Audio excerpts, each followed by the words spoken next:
The story begins with our MC, Isaac von Goethe, receiving gifts from the maids and workers for becoming the youngest person recommended to enter the Royal Academy at just 10 years old. Isaac is considered to be a genius, thanks to all the things he's been able to achieve in just a little time. Celebrations rock the house so much that the nanny even bakes Isaac all of his favorite snacks. Even the closest maid to Isaac, Hans, brought him a lot of stuff to thank him for helping his son when he was sick. Even Isaac's younger brother, Jonas, was there to play him a song with his lute. Everything was going so well until Isaac screamed out of his dream in horror. Surprisingly, it is now an older Isaac who is just remembering the good old times that he had. The room where he wakes up has no sense of nobility and looks more like a slum. Just then, one of his aides, Lucas, enters the room, and from how Isaac is sitting and panting, he realizes that he must have had a bad dream. Isaac admits that he did, revealing that he dreamt about the past, and Lucas asks him how far into the past. Isaac mentions that it was about 20 years in the past, and Lucas urges him to forget about the past and enjoy the fresh cheese he just made him. Lucas lets him know that once he is done, they are going to do the sword training that they missed the day before. To know what happened, the story takes a quick glance into the past when Isaac was 10 years old and was just a month away from entering the Royal Academy. After the celebrations, he suddenly caught a strange flu, and the flu lasted for 3 months. When he showed no signs that he was going to recover, his father, Count Goethe, called for a scholar from the magic tower. The scholar informs his father that Isaac is suffering from a special constitution. Basically, every living being has its own innate mana vessel, and mana moves at a speed suitable for the size of that vessel. However, Isaac's mana circulation is abnormal. Apparently, it is too fast and violent, and at the rate it is going, the vessels will shatter. Not long after this, the mana inside Isaac burst out like a broken dam, and the moment it collided with the external mana, it caused a mana explosion that led to the death of many people, while others also got injured. His mana would calm down, but repeatedly explode without warning, causing great anxiety among the people in the mansion. When the incident finally tore up Jonas's right arm, Isaac decided that he had had enough, and he begged his father to lock him up in a place where no one could reach so that he wouldn't be able to hurt anyone. It turns out that he was 15 when he requested to be locked up, and he has been there ever since. Now, in the present, he sees Lucas coughing, but it wasn't a dry cough because he coughed up blood. The moment Isaac sees this, he realizes that Lucas is suffering from mana poisoning, and this is because he has stayed by his side for too long. Isaac rushes over to Lucas to check on him, and he urges him to take a rest for at least a month, but Lucas refuses, saying there is no one who would attend to Isaac's needs if he decides to take a rest. In addition, he teases Isaac, reminding him that he has no friends. Isaac also teases him, saying he might just kick him out for insulting him, but Lucas assures him that he has nothing to worry about because he hasn't gotten harmed even once since he's been by his side. Lucas assures Isaac that he won't be able to find someone else like him, and Isaac points out the fact that Lucas might die any time if he is not careful. Isaac sends Lucas off, telling him that he needs to meditate, and Lucas leaves humbly, telling Isaac that it's been a pleasure being by his side. Later on, Isaac suffers one of his usual flashbacks, and in it, he sees Lucas's bloodied body after one of his mana explosions. Isaac jumps back to reality on his bed, and this is when it dawns on him that Lucas, too, is dead. Apparently, after he left when he coughed up blood, he didn't visit for over a year, and it was later that Isaac heard the news of his death through his father. That very day, there was another mana explosion, forcing him to completely lock his door. Isaac blames himself, saying he should have kept his distance and shouldn't have gotten attached to anyone. He believes that his close ones would have been safe if he had been a bit colder towards them. Isaac decided to adopt this method, and years later, even after refusing to eat, he realizes that he is still alive. The bread that is always dropped for him has grown mold, and when he finally decides to start eating again, he just dusts off the mold and bites down on the bread. At this point, he looks really old, even though he is still a middle-aged man. He dedicated himself to studying magic in a bid to overcome the condition that is affecting him. After reading for so long, he has learned everything from the books, and there is nothing more to know. What is left is inspiration and intuition. Several years later, Isaac finds a clue to overcome his fated problem. At this point, he is already 71 years old and has dedicated himself solely to research. Sometime later, he hears his brother's voice at the door, and he is shocked. Isaac speaks to him coldly, asking him why he is there. Jonas asks if he can come in, but Isaac refuses, telling Jonas to speak from where he is. The two then sit on opposite sides of the door and talk with their backs against it. Isaac asks Jonas how he's been, and Jonas replies that it is a really long story. Jonas asks Isaac if he knows that the day is the anniversary of their father's death. Isaac asks him how their father passed away, and he replies that it is a long story. He asks Isaac if he would like to hear it, and Isaac tells him to go ahead. Jonas gladly starts the story with what happened 30 years ago, which was a battle that broke out between the first and second princes over who was going to succeed the ruler. Hours later, Jonas finally finishes his story, and Isaac admits that his younger brother is really good with storytelling because he even lost track of time. Jonas teases his brother, saying he would have just become a poet if he had known, but it might have been hard since he can only use one hand. Isaac hears this and he apologizes to Jonas for what happened. Jonas tells his brother that the whole family hated him. However, they also missed him so much, and they love him to death. Just then, Jonas says it's going to be a shame that he wasn't able to see his brother's face for the last time. Isaac is confused by this, and Jonas mentions that when the war was happening, a gate actually opened, and monsters from another dimension emerged, committing a lot of atrocities. Isaac gets up in shock when he hears this, and he asks Jonas if he is fine. Jonas starts to stammer, while regretting that he didn't come earlier. Just then, Isaac notices blood coming from under the door, and he quickly opens the door, only to find a sword sticking out of his brother's belly. Jonas crashes to the ground, and Isaac watches his brother's dead body in horror. He couldn't believe that his brother was dying, but was still able to talk that long. He then carries his brother on his shoulder, and as he walks up the basement stairs, tears run down his face because of how light his brother is, showing just how much he has starved. After so many years, Isaac returns to the surface, and what he meets is total destruction. The mansion is in ruins, and a monster's body can be seen lying in the hall. As he steps outside, Isaac notices that it is winter because it is snowing.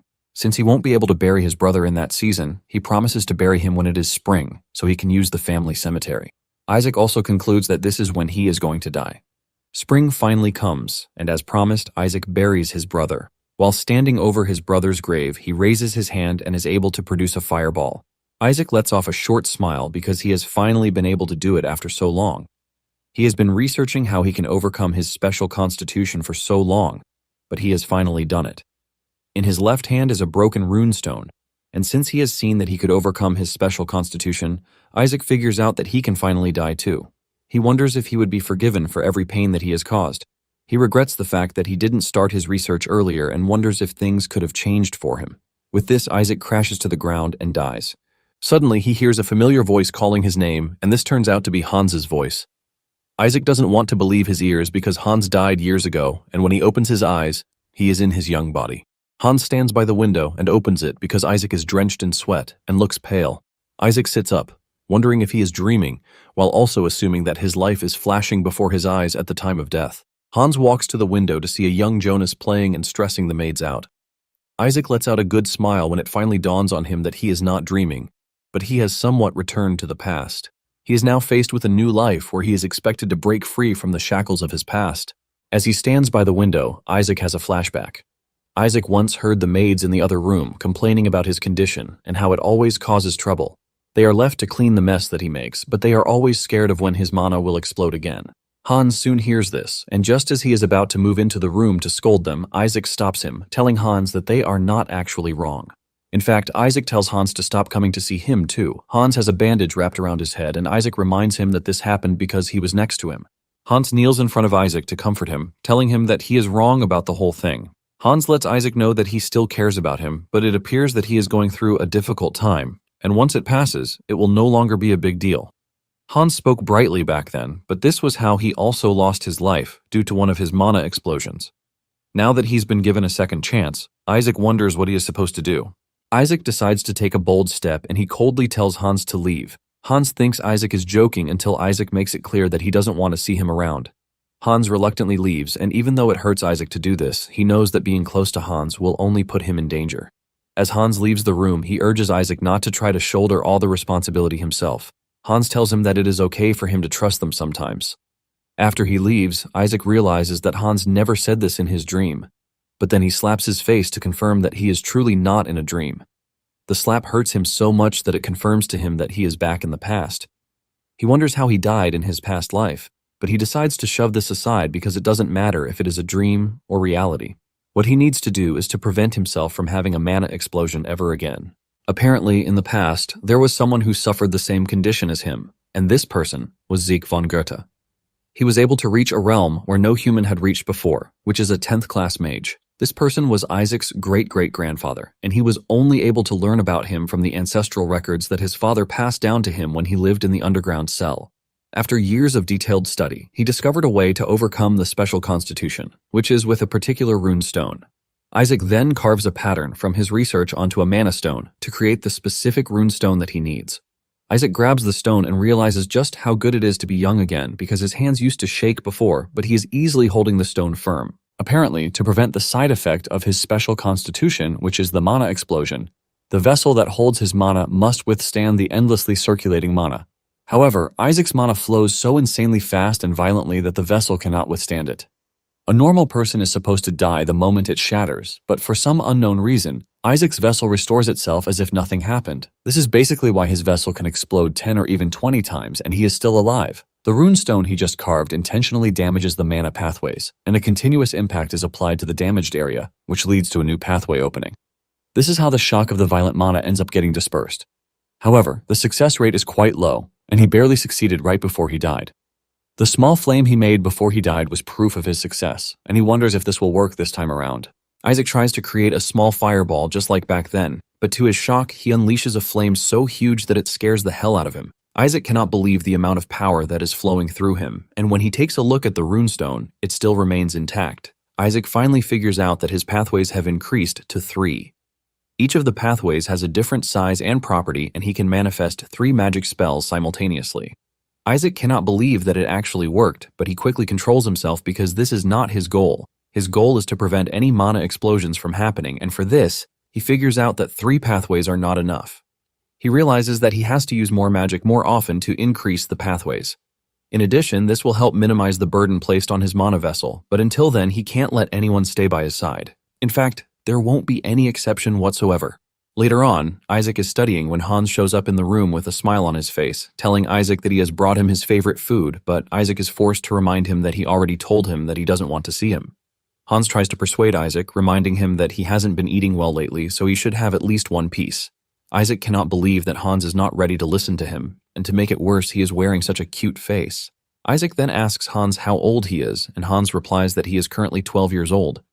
Since he is still at a young age, he figures out that he is at an age where he has to behave like a normal child. Isaac takes a bite out of the bread and he realizes that Nanny must have been the one who made the bread.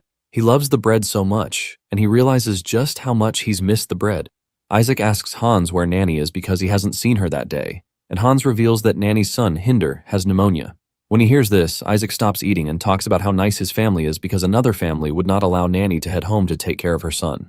Isaac takes his time before asking Hans if Hinder is the only one who came down with pneumonia, and Hans reveals that all of the children already have it. Upon hearing this, Isaac finally remembers what is happening. The incident that happened around this time was the Black Goose Village mass pneumonia incident. Nanny lost her son in the incident, and she had to live with a huge sense of loss until the day she died. It turns out that she also died from one of Isaac's mana explosion incidents. Remembering this terrible incident, Isaac figures out that it would be bad if the woman went through this again. Isaac remembers something important and immediately asks Hans what sort of monster or monsters were recently subjugated in the Nanny's village. After hearing Hans's answer, Isaac packed up and vanished to the Black Goose Village. Hans had told Isaac that he didn't get a good look at the monster, but it appears that people from the magic tower came to buy it as research material. However, from what he was able to see, it appeared to be a giant spider that was covered in silver fur. From Hans's description, Isaac realizes that he was talking about a winter spider. Winter spiders are not that strong, but they do form large swarms due to their incredible breeding rate. The real issue is that the winter spiders possess a highly dense mana that causes one to suffer from mana poisoning when one is exposed to it. This acts like a poison that slowly suffocates the affected person. Isaac figures out that the children in the village were poisoned by the mana emitted by the winter spiders. Isaac makes his way into the woods to gather herbs because he knows all about mana poisoning. However, it is still something new in this era, which is why they all believe that it is pneumonia. After gathering loads of herbs, he believes that he has enough to feed the children to alleviate their symptoms. However, its healing effects will only be temporary, and to prevent a relapse of the symptoms, the winter spiders must be completely wiped out. Isaac knows that it would have been nice to ask his parents for help, but his father is usually stationed at the border fortress, and his mother is currently traveling the continent, searching for a cure for his special constitution. Isaac knows that he can't wait around till they get back because Hinder would have died by then. Soon afterward, the nanny is watching over her son when she hears a knock on her door. She walks to the door to open, and to her surprise, she finds Isaac. Isaac is so exhausted from his travel and the effort to gather herbs that he falls into the woman's arms.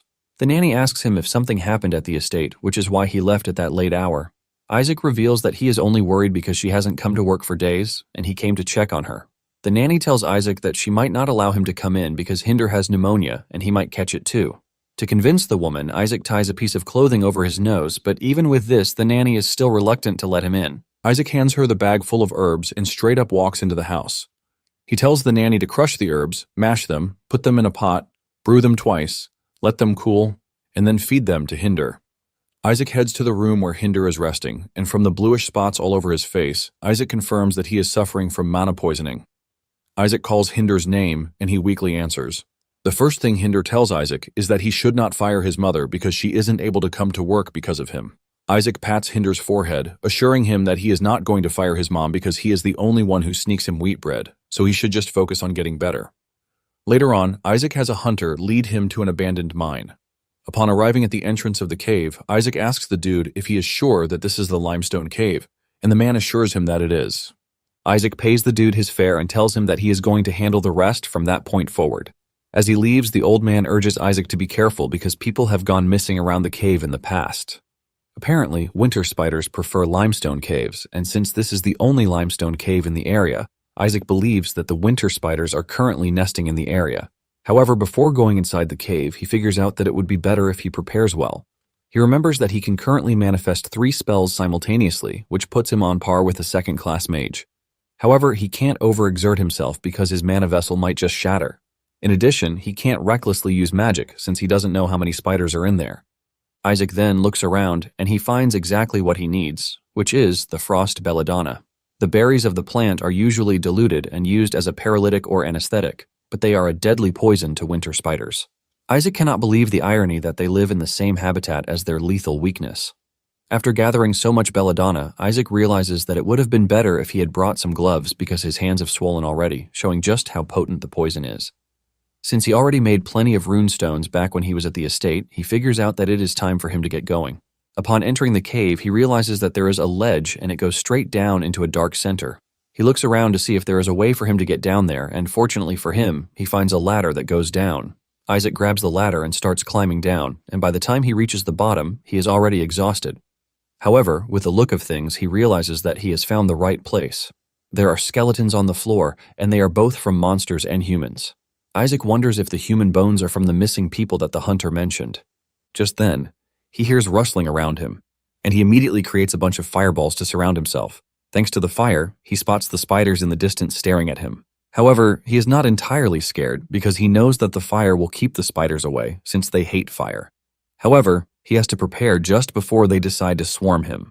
Isaac ties a piece of clothing around his nose before he starts anything. Once he is ready, he sets the belladonna on fire and the smoke from it starts to fill the cave.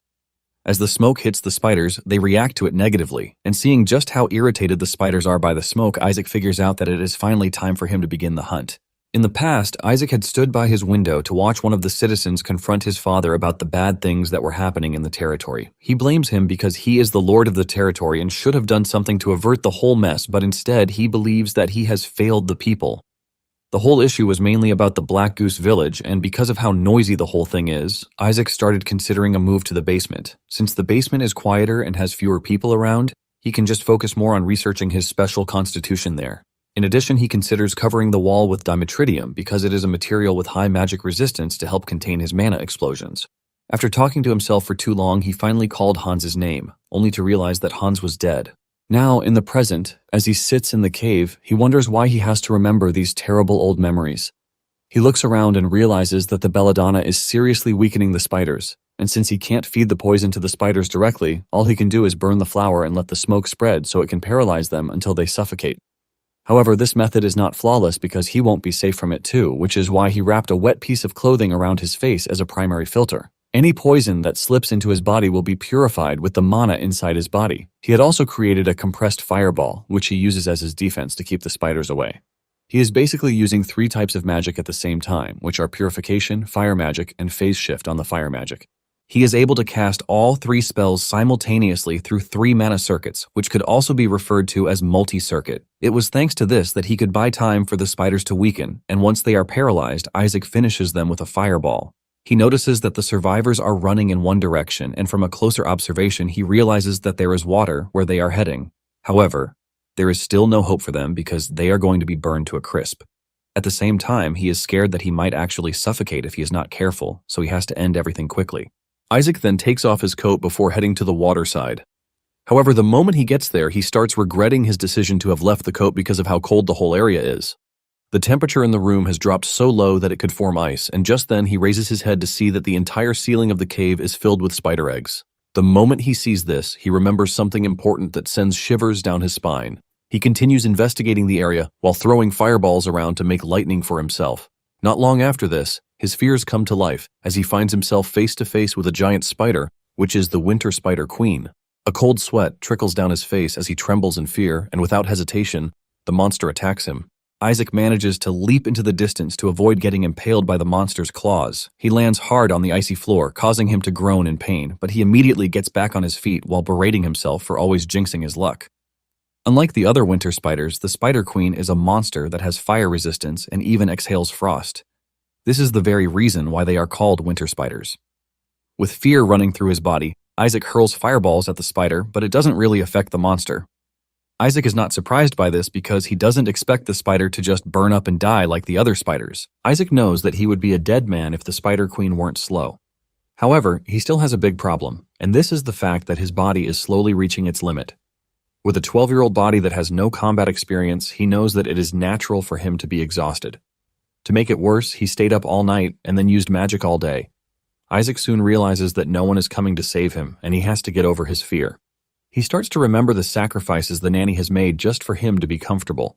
Apparently, wheat doesn't even grow in the northern region where they are, but the nanny travels to a distant city every week just to get high-quality wheat for him to be able to eat soft bread. Upon remembering this, Isaac pulls himself together, and he decides that he is going to ask the nanny to make him a lot of bread when he gets back home. Isaac reaches for his shovel and drops his backpack as he prepares to engage the queen spider head-on because even if it is a queen, it is still a bug. Isaac drops his backpack and rushes toward the queen with his shovel. Using the queen's slow movement against her, Isaac strikes her head with the shovel, leaving a hole in it. However, this is not enough to kill the queen as he gets dragged underneath the queen monster. Nonetheless, Isaac refuses to let go of the monster's leg. After a brief deliberation on what to do to take down the monster, he figures out that he has to use a different approach. He creates a fireball which he compresses and then compresses even further until the flame turns blue. Once it is powerful enough for what he wants, he releases the compressed blue flame into the spider's belly. Just as he wanted, the flame starts to cook the insides of the Spider Queen. As the spider shakes with its life leaving its body, Isaac tries to pull out his hand, but he finds it difficult to do so because the spider won't stay still. After trying so hard, he finally gets to pull out his arm. Isaac crashes to the ground and he hits his head. However, the blue flame is enough to take down the spider and even burn a block of ice. Later on, Isaac hears familiar voices around him, and these are Hans and the nanny's voices. He hears them as they talk about how he went into the abandoned mine, which caused him to hurt himself. This is when it dawns on Isaac that he actually defeated the Winter Spider Queen, and after this, he fell unconscious when he hit his head on the ground. However, he woke up after this and barely made it out of the abandoned mine and back to the village. After this, he ran into Hans, who was loitering at the village entrance, and he just fell asleep in his arms. Now that he is awake, Isaac hears the nanny telling Hans that after she did what Isaac told him, Hinder was completely cured. Hans glazes Isaac, saying this is just how he is, because he might have gotten insensitive after the mana explosion, but his good heart never left him. Isaac almost explodes from blushing when he hears this, and he is forced to sit up so they can know that he is already awake. The two are shocked to see this, and he asks them how long he was asleep. Hans tells him that he was out for about half a day, and she asks him if he is fine. He replies that he is good and the pain is a bit bearable. The woman freaks out when she hears this, asking Isaac what he means by bearable. She demands to know why he went to such a dangerous place alone, and he calmly replies that he fell while trying to gather some nearby herbs. Isaac knows that he obviously can't tell them that he killed a monster because there is no way they are going to believe that a 12-year-old like him did, so it would be better for him to just come up with an excuse. Isaac then asks the nanny how Hinder is doing, and she replies that he is much better after she gave him the herbs that he prescribed. In fact, the other kids in the village are all doing well. Isaac is glad to hear this, and he figures out that it would be better to keep the mana poisoning a secret because if the higher-ups find out, scholars would be brought in. It will definitely become a problem if the winter spider corpses in the abandoned mine are discovered. The nanny asks Isaac how he knows about the herbs, and he lies that he read about them in a book. Isaac then suggests that they forget about the matter, and he tells Hans that it is time for them to go. Hans lets him know that it is not proper for them to go yet because it is snowy outside. However, Isaac reminds Hans that he is going to be in a lot of trouble if they find out that he left the estate under his watch. Hans quickly agrees to this, and as they are about to leave, the nanny gives Isaac a basket of apples to take with him. It turns out that the apples were gathered by the villagers to show their gratitude. Isaac then tells the nanny to take another week off because it would be better for her to resume when Hinder has fully recovered. The nanny is surprised to hear this, and she asks Isaac if the head butler won't complain about this. Isaac shocks her, telling her that she is not going to be idle throughout the week. Isaac tells her to make jam with the apples so he can eat it with wheat bread when she returns to work. The nanny agrees to this with a smile on her face and tells Isaac that she is going to make apple pie too. A week later, Isaac is seen jogging around the estate. During this time, his mana vessel had changed and the 3 circuits had turned to 4. The mana vessel stabilized more too, and the number of magic spells he can simultaneously use increased to 4. He figures out that fighting the winter spiders and pushing himself to the limit probably helped with this. In addition, he knows that running around the estate contributed to it too. Basically, using magic requires comprehension and calculation, including intuition. This is a task that consumes a considerable amount of mental power. When the body breaks down, the mind breaks down too, and it is pretty obvious that mental power requires physical stamina. He knows that he reached his limit in the abandoned mine because he was donning an untrained young body. Isaac remembers that in his past life, Lucas used to train his stamina. Isaac is in the middle of his training when he is called upon by the head butler Schiller, who tells him that it is time for his regular checkup. The doctor walks forward to greet Isaac while asking him how he is feeling. Apparently, the dude is the personal doctor that was assigned to him by his father, and they claim he is the most successful doctor in the territory close to them. However, even the supposed expert doctor couldn't figure out his weird constitution. After he is done with the checkup, the doctor tells him that he is fine. He decides to change Isaac's medicine, but Isaac knows that he is just going to prescribe rubbish. The doctor reaches into his briefcase and reveals 6 bottles of a potion called Panacea. This is a potion that stabilizes the flow of mana. When Isaac sees this, he realizes that his father is going to extreme lengths to make sure he gets the good stuff. Basically, Panacea means cure-all in the common tongue, and it is used as a stimulant for some and a performance enhancer for soldiers. While the potion is known to stabilize the flow of mana, it is actually a misunderstanding that occurred while translating the ancient language. Its actual effect is stimulating the flow of mana, which means it is poison for him because his mana goes out of control. However, for his current situation, it is the right catalyst because if used well, it will help increase his mana circuits. After the doctor's departure, Isaac notices that Schiller is staring at him, and he asks him if he has anything to say. Schiller reveals his surprise that Isaac looks really calm because he is always throwing tantrums over being seen. Thanks to this, the doctors in the direct territory refuse to be his personal doctor, and Isaac asks Schiller if it would have been better if he had thrown a fit just as he used to. Schiller stays mute for a second before finally opening up, telling Isaac that he learned from Hans that he cured the children in Black Goose of pneumonia. When Isaac hears this, he realizes that Schiller had interrogated Hans. Schiller tells Isaac that it is going to become a big issue if the advisory committee finds out about it. Schiller then coldly tells Isaac that he is going to let it slide this time, but he urges Isaac to restrain himself. But if he can't, he tells Isaac that he should inform him first. Even in his past life, Isaac wasn't able to get close to Schiller because he was always dry and an unbending head butler. He is a supposed cold man who would always keep his distance from the others. However, according to what he heard from Jonas before he died, Schiller served the family until the very end, before losing his life. Deep down, Schiller cares a lot and only tries to act like a hard guy. Isaac then smiles, telling Schiller that he understands what he means by this. Schiller then asks Isaac if there is any particular reason why he has been running for the past couple of days. Isaac replies that throughout history, mages who reached the 5th class or higher trained their bodies, and since it is a body that channels mana, it should stay in a fit state. Later that night, Schiller writes his report about how Isaac cured the children of Black Goose Village of their pneumonia. Schiller believes that due to the nature of his constitution, it will be hard for him to use magic in the future. Schiller believes that a path as a scholar or alchemist might be right for him. He believes that with this, Isaac's father will also be relieved of some worry. Just then, a maid, Rosa, enters Schiller's office telling him that maids are disappearing. 2 girls, Clara and Annette, have vanished, and Rosa says she can actually vouch for Annette, if not Clara, that she is a good girl. In fact, Annette hasn't taken a day off in 3 years, which means something has definitely happened to her.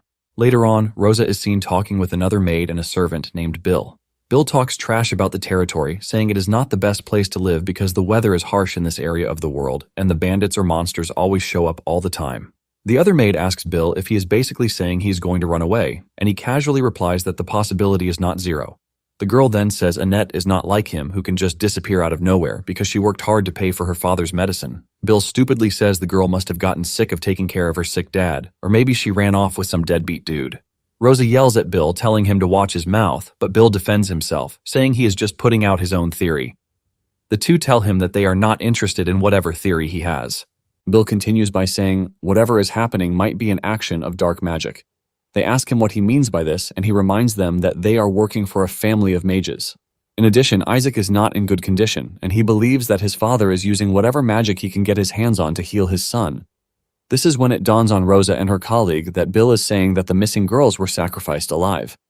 Rosa scolds him, telling him to stop spreading stupid rumors, reminding Bill that the master of the house took him in even though he was a criminal. The two are arguing with each other when Isaac appears behind them, telling Bill that he has a very interesting story. Isaac smiles at him, urging him to tell him more of the story, and Bill freaks out when he realizes that he has run his mouth in Isaac's presence. Isaac then takes Bill to his office to hear more from him. Bill reveals that the first maid who disappeared 2 months ago was Hilda, and a few weeks later, Clara went missing. It was the past weekend that Annette vanished after going to Mass. With a cold stare, Isaac asks him if he has any idea why this happened. Deep down, Bill is worried when he sees just how cold Isaac's glare is, and he replies that he has no idea what might have happened. Isaac then assures him that he can be honest and he won't punish him for it. Bill is forced to ask if Isaac is sure about what he is saying, and Isaac says yes. Bill stays mute for a minute, and Isaac asks him if he thinks the girls disappeared because of him. Bill stutters before saying it is quite obvious that it is related to him. He mentions that Hans is the closest to Isaac and he is always bruised or injured. In addition, he is always complaining about one pain or the other.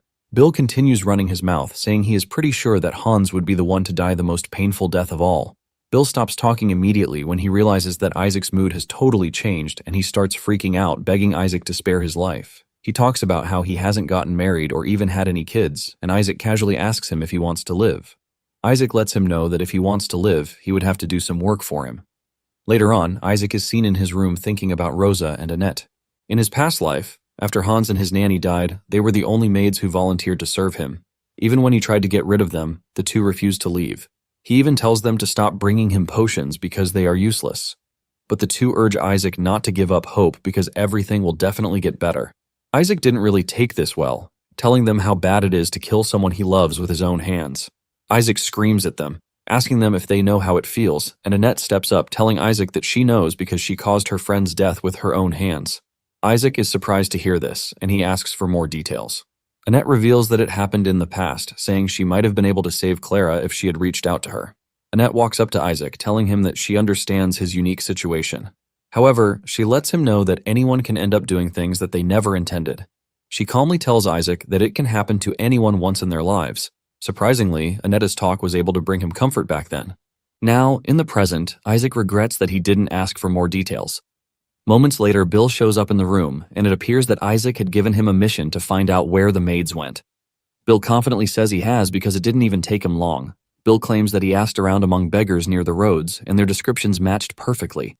Isaac asks him what he found out, and Bill replies that the conclusion was that they were grabbed by slave traders. He says the slave traders trick people by saying they will take them to the prosperous South but end up selling them off. Isaac expresses his confusion, saying they could have gone to the South on their own without a broker if they wanted to. Bill then tells Isaac that he has it all wrong because the road to the South is dangerous and treacherous, which is why they needed someone to protect them throughout the journey. After saying this, Isaac agrees with him, saying his theory makes sense, but deep down, Bill has an agenda. He assumes that Isaac is still a kid and that he is clueless about how the world works. Bill then tells Isaac that it cost him a lot of money to get the beggars to talk, so he has spent all 20 silver coins that he gave him as travel funds. Isaac is surprised to hear this because the amount is enough for half a year's wages. Bill claims that everyone was on guard, and Isaac tells him that he doesn't really care about the money because what he wants is to find the maids as quickly as he can. Bill lets off a huge smile when he hears this, and he immediately asks Isaac if there is something else he wants him to do. Isaac says yes, assuring him that he is going to be well compensated for this. Bill celebrates deeply when he hears this because, to him, he has found a sucker. He is convinced that if he plays Isaac right, things will become lucrative for him. He sees Isaac as a freshly laid golden egg, but the only flaw is that Isaac is a ticking time bomb. Nonetheless, he is not worried because there is no reward without a bit of risk. With a smile on his face, he tells Isaac that he can lead him to the broker. But everything happens in a flash, and when he opens his eyes, he finds himself in a cell in only his underwear. He screams out in shock, asking how he got into a cell, but unknown to him, Isaac is standing behind him with a runestone in his hand, and he is coldly smiling at the dude's misfortune. In a dark and damp dungeon, Bill had trembled as he gripped the iron bars of the cell, cursing how things had ended up like this, and thinking that everything had been going so well when he had secretly taken the young master out of the estate and headed toward the city of Baron. He reflected that finding the broker who had taken the maids had been easy enough, since the man claimed to be an exiled noble traveling south, but Isaac's expensive clothes and handsome appearance had inevitably made him a target for criminals. Bill had miserably admitted that he understood why the young master had been targeted by slave traders because of his pretty face, yet he could not understand why he himself had ended up imprisoned too. He had also pointed out that the young master had not even been harmed because he was considered luxury merchandise, while Isaac merely held a magic stone in his hand, and wondered whether he needed to condense the mana more since it differed from what he had read in books. Bill, unable to comprehend the situation, had complained that he himself had been stripped of everything and desperately asked what they were supposed to do now. He demanded to know whether Isaac had come there with some sort of plan and angrily told him to stop playing with the stone and say something. Isaac had sighed tiredly and asked whether Bill had finally dropped the formalities. Bill had furiously pointed at him and replied that no one would remain formal in such circumstances because they were going to die. Isaac had calmly declared that he intended to escape and find Annette and the other maids. Bill had scoffed at the statement and sarcastically replied that such a plan assumed Isaac had some way of breaking through the solid iron bars. In response, Isaac had merely flicked a finger, causing the iron bars to fall to the ground with a loud clang. Bill had stared in shock as the prison door broke apart before his eyes. Completely unable to believe what he had witnessed, he had hesitantly called out to the young master and anxiously asked whether Isaac was not planning to leave him behind. Isaac had coldly questioned whether he even knew Bill. Desperate to curry favor, Bill had awkwardly pleaded with him not to act that way and explained that the place was like a maze. At that moment, the guards outside had heard the noise and wondered what the sound had been before deciding to investigate. Bill had urgently tried to persuade Isaac to help him escape, warning that Isaac would get lost and eventually be surrounded by bandits. Isaac, however, had shown no concern at all and turned his back while claiming that he could handle such things himself. He had then casually said that he was leaving and wished Bill luck with his escape. Left behind alone, Bill had panicked and called after him, begging him to wait and repeatedly shouting for the young master. Isaac had turned around in confusion and asked what it was. Bill had immediately collapsed to his knees and desperately begged Isaac to save him, swearing that he would do absolutely anything in return. Isaac had suddenly stopped walking and fallen into deep thought. He remarked that Bill's behavior looked exactly the same as it had once before. Memories from a previous life resurfaced in Isaac's mind, where Bill had once been tied up and forced to kneel upon freezing snow while desperately begging Arthur to spare his life. Bill had tearfully confessed that he had completely lost his mind and should never have betrayed the man who had kindly taken him in. Arthur had frowned and reminded Bill that he had originally been a bandit who survived House Goethe's campaign against bandits by betraying his own comrades. Arthur had then declared that since Bill had now betrayed House Goethe as well, he could no longer trust him. Terrified, Bill had begged the young master for forgiveness just this once. Schiller, however, had furiously shouted that enough was enough and demanded whether Bill had truly believed he could be forgiven after trying to sell House Goethe's secret books to a criminal organization. Bill had cried and promised that he would never betray them again, but before he could finish speaking, Arthur had cut off his head with a single slash, staining his blade crimson with blood. Isaac remembered Arthur coldly remarking that Bill would have been useful had he not been so greedy. Isaac reflected clearly upon that day and reasoned that, as a former bandit who understood the underworld economy well, Bill must have used his own connections to track down the maids. Isaac also believed Bill had lied about spending all the silver coins. Recalling the past, Isaac realized that the criminal organization Bill had attempted to sell the books to in his previous life was the very same group of bandits currently responsible for kidnapping the maids. He thought bitterly that those bastards had grown powerful through human trafficking and would eventually spread through Goethe like a disease, tormenting countless people. Isaac firmly concluded that any seed threatening the family had to be uprooted completely. Isaac had then taken out a scroll and reminded Bill that he had promised to do anything. Unrolling the parchment before him, Isaac declared that there was something Bill needed to do first. Elsewhere in the dim underground dungeon, the only source of light had been a faint, flickering lamp. Several guards stood in a corner while Niers sat at a dining table. He had spoken to the skull placed before him, lamenting that his father was refusing to eat again that day. Raising a piece of bloody steak toward the skull, Niers had pleaded with it to eat something and worried about what he would do if his father continued wasting away. He then muttered that his father's soul was still there somewhere and promised that once his black magic succeeded, they would be able to see each other again. Receiving no answer, Niers wondered if the soul's power had weakened. Suddenly, Nears had demanded to know where his bathwater was. Henry had flinched in fear and nervously explained that the only remaining people were the merchandise intended for merchants. Without hesitation, Nears had grabbed Henry's face with one massive hand and lifted his entire body into the air, squeezing hard enough to splatter blood across his own face. Nears coldly remarked that Henry should suffice as bathwater instead. Terrified, Ken had stammered that he would prepare it immediately. After Nears left, his figure disappearing into the darkness, Ken and Jin had collapsed onto the floor in fear. Ken had rubbed his forehead with a pale expression and cursed black magic, wondering if that madman had already done such things 10 times by now. He complained that Nears used people in both his food and bathwater, and suggested that next time they should simply hand over the merchandise they intended to sell. Otherwise, they themselves would end up dead. Jin had dragged Henry's corpse away while telling Ken to stop complaining and just deal with the situation. At that moment, a loud noise echoed through the hallway outside. Curious, both men peeked out, only to find an empty and freezing dark corridor. They exchanged confused looks as sweat rolled down their faces. Then the strange sound came again. Trembling in fear, Jin had asked what the noise was. Moments later, both men had frozen in shock as a severed head rolled across the floor before them. Jin had swallowed nervously and recognized it as Boss Nears' head. The severed head belonged to Nears, whose eyes remained wide open in terror even in death. Completely horrified, the two men's legs had trembled so badly they could barely stand as they stammered in disbelief.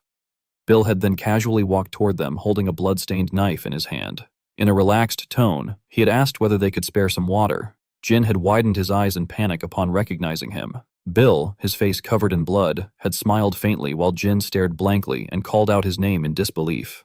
Brushing back his hair, Bill had once again demanded that the bastards give him some water. Seeing the severed head lying alone on the floor, they had been too terrified to speak properly, their throats feeling as though something were choking them, while the sound of thud echoed through the area. Bill had slowly approached the two of them and asked, "Hey!" Both of them had frozen in shock upon seeing him, stammering out, "Bill?" Bill had tightened his grip around the knife in his hand and cursed, saying that he did not even know why he was doing that and that it was all that kid's fault. Isaac had then taken out a sheet of paper and reminded him that he had said he would do anything, adding that there was something he needed to do first. Bill had curiously asked what it was. Isaac had explained that it was a contract and began listing the terms. First, the contractor, Bill, had to obey the contractee, Isaac, unconditionally. Second, the contractor, Bill, was forbidden from revealing any information regarding the contractee, Isaac. And third, if Bill violated any of the terms above, the penalty would be death. Bill had gaped in disbelief and protested, asking what kind of terms those were. Isaac had calmly picked up a sharp knife and explained that Bill would sign it with his blood because that was the only way for the magic to take effect, adding that the knife would do perfectly. Bill had immediately shouted in outrage, asking if Isaac was crazy and why he would ever sign something like that. At that moment, the guards had heard the noise and shouted, asking who was there. Isaac had urgently told Bill to hurry because they did not have much time and asked whether he wanted to live or not. As hurried footsteps echoed closer and the heavily written contract remained spread before him, Bill had shut his eyes tightly and made his decision. He had snatched the knife from Isaac's hand while cursing under his breath, then cut his own hand despite the pain. Trembling violently, he had pressed his bloody finger onto the contract. In the next instant, a flash of light had appeared, and Isaac's lips had curled upward faintly. The guards had finally arrived and demanded to know who they were and how they had escaped their cells. Bill had panicked and warned that they were coming. Isaac had immediately launched attacks directly at their foreheads, causing all three guards to collapse at once. Bill had stared in horror and asked whether they were dead.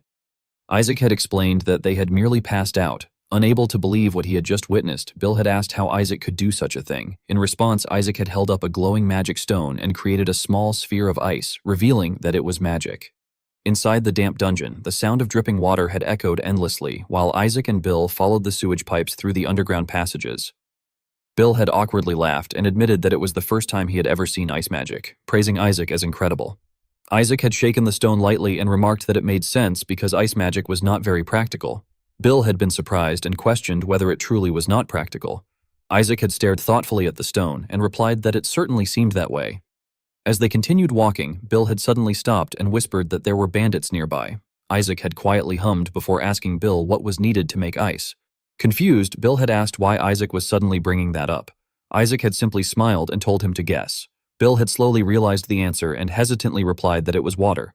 Isaac had then created a sphere of water and explained that Bill was correct. He elaborated that whether it was moisture in the air or puddles on the ground, one first had to shape the water into the desired form. After that came compression, condensation, expansion, and finally the last stage. He explained that controlling each step individually was simple, but executing all four simultaneously was extremely difficult. Bill, however, had anxiously urged him to hurry because they were about to be caught. Nearby, Victor, who had been standing guard, suddenly heard movement and demanded to know who they were. Isaac had instantly pushed Bill aside while forming a sphere of ice and quietly stated that this was the final stage. He had manipulated the ice sphere so that it dropped directly toward Victor's head. By the time Victor realized what it was, it had already been too late. Isaac had then cast his spell, explaining that because of all those complicated steps, ice magic was not very useful in combat. He added that if he did not possess the cold mana stone, he would not have bothered using it at all. Isaac further explained that he had taken the stone from the corpse of the Winter Spider Queen, and that although ice magic was unpopular, cold mana stones held academic value and could be sold for a high price, making it an unexpectedly valuable acquisition. Bill had kicked Victor's unconscious body and asked why Isaac bothered using ice magic at all if it was so inconvenient, noting that Victor was completely unconscious. Isaac had explained that because ice magic was so unpopular, very few people understood it. He said that its effects were difficult to distinguish from blunt force trauma, and once the ice melted into water, no evidence remained behind, making it perfect for stealth.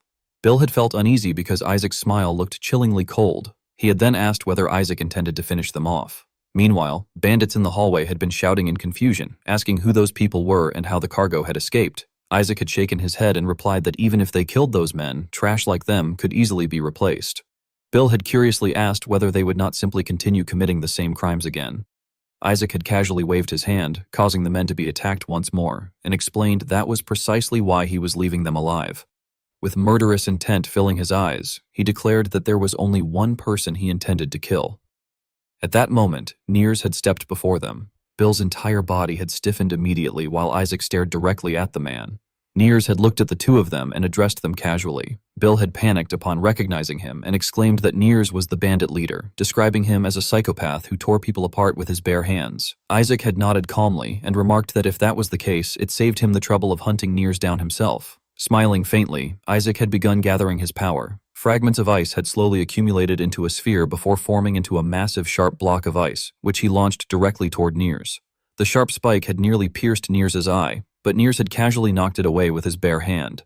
Bill had stared in shock and shouted in disbelief that Nears had blocked the attack with his bare hands. Isaac, resting his chin on his hand, had casually remarked that Nears was quite strong and wondered whether he belonged to a northern tribe. Bill had shouted frantically, asking whether Isaac was seriously admiring him at a time like that, and panicked about what they should do because they were going to be torn apart. Nears had then addressed the two of them, remarking that they were the merchandise he had been looking for. He explained that he had been worried there would not be enough water for his bath, so their arrival was perfect timing. Upon realizing Isaac was a mage, Nears had added that Isaac would make excellent material for his black magic. Bill's voice had trembled as he desperately begged for mercy, insisting that he was just a normal human. Nears had raised his massive hand, cold light flashing within his eyes. Terrified, Bill had covered his head with his arms. Yet just before the hand could reach him, it had suddenly stopped. The pain Bill had expected never came. Confused, he had slowly opened his eyes and discovered that Nears' chest had been pierced through by ice created by Isaac. Still dazed, Bill had realized that the ice must have remained from the earlier attack that Nears had blocked. Isaac had exhaled a freezing breath while Nears coughed up blood in agony before finally collapsing unconscious onto the ground. Isaac had then addressed Bill directly, declaring that from that moment onward, Bill was the leader of that place and asking whether he understood what needed to be done. Bill's face had turned pale with fear as hesitation filled him. The hand gripping his knife had trembled uncontrollably. Nevertheless, he had suddenly rushed toward Nears. A sharp stabbing sound had echoed out as blood splattered everywhere. Isaac had smiled in satisfaction before gently closing his eyes. He reflected that anyone could eventually find themselves doing things they never wished to do, at least once in their life. He believed that such experiences happened to everyone, and that once those acts were committed, they could neither be erased nor undone. The guilt would continue haunting a person for the rest of their life. Because of that, he thought there were only two choices left, either suffocate beneath the burden of guilt, or continue fighting forward for the sake of those who had been lost as well. Isaac had then tightly pressed his lips together in irritation, while recalling that back then, Annette had carried the guilt of losing her friend Clara, which was probably why she had once given him that advice. At that moment, Jin had cried out in shock upon seeing Bill. Bill, however, had angrily ordered the others to bring him water immediately, declaring that he did not need to hear the same advice twice. Meanwhile, the sound of wagon wheels rattling across the ground echoed in the distance. Annette and the injured servants had been riding inside the carriage, and a trace of sadness had appeared within her eyes. Isaac silently thought that in this life, Annette would not lose her friend. Clara sadly told the others that she had heard nobles from the south were looking for women from out of town.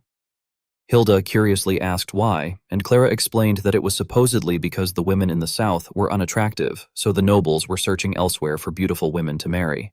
Drawn into the story, Hilda excitedly wondered if she should try going south as well. Clara then said that she had looked into it and heard there was someone who could take them south in exchange for a small fee. She asked Hilda and Annette if they wanted to come along. Annette awkwardly declined, explaining that she needed to take care of her father. She later reflected that it had been the last time she had ever seen Hilda and Clara, and that nobody had heard from them again afterward. Isaac clasped his hands together and remarked that it had happened exactly as Bill had suspected. He asked Annette if she had been kidnapped while searching for the two girls. Annette sadly nodded and explained that when she finally found Hilda and Clara again in the sewers, they had already lost their minds. She admitted that if she had stayed there only a few more days, she probably would have gone insane as well. Isaac frowned thoughtfully and said he could understand why, since the sewers were a place where humans were either sold or eaten. Even for someone like him, who had lived 70 years, it had been horrifying, so he could not imagine what those young girls must have endured. Annette then quietly admitted that she actually could have escaped at any time because the iron gate imprisoning her had already been broken. The sound of Clara sobbing echoed in her mind as Clara, completely disheveled and miserable, cried helplessly. Seeing Clara in that condition had caused Annette to freeze in hesitation. She confessed that if she had remained there only a few more days longer, she might have ended up abandoning Clara behind. Isaac's brows narrowed slightly as he remembered Annette once saying that she would have eventually killed her own friend with her own hands. Realizing the truth behind her words, he gently remarked that reliving such memories must have been difficult and thanked her sincerely for telling him everything. Startled, Annette suddenly remembered something else and said there was one matter still bothering her. Curious, Isaac asked what it was. Annette explained that when the bandits were sending them back to the mansion, both she and Clara had been happy, but Hilda had reacted very differently. She recalled Hilda trembling while biting her nails and muttering fearfully that if she returned to the mansion, she would die.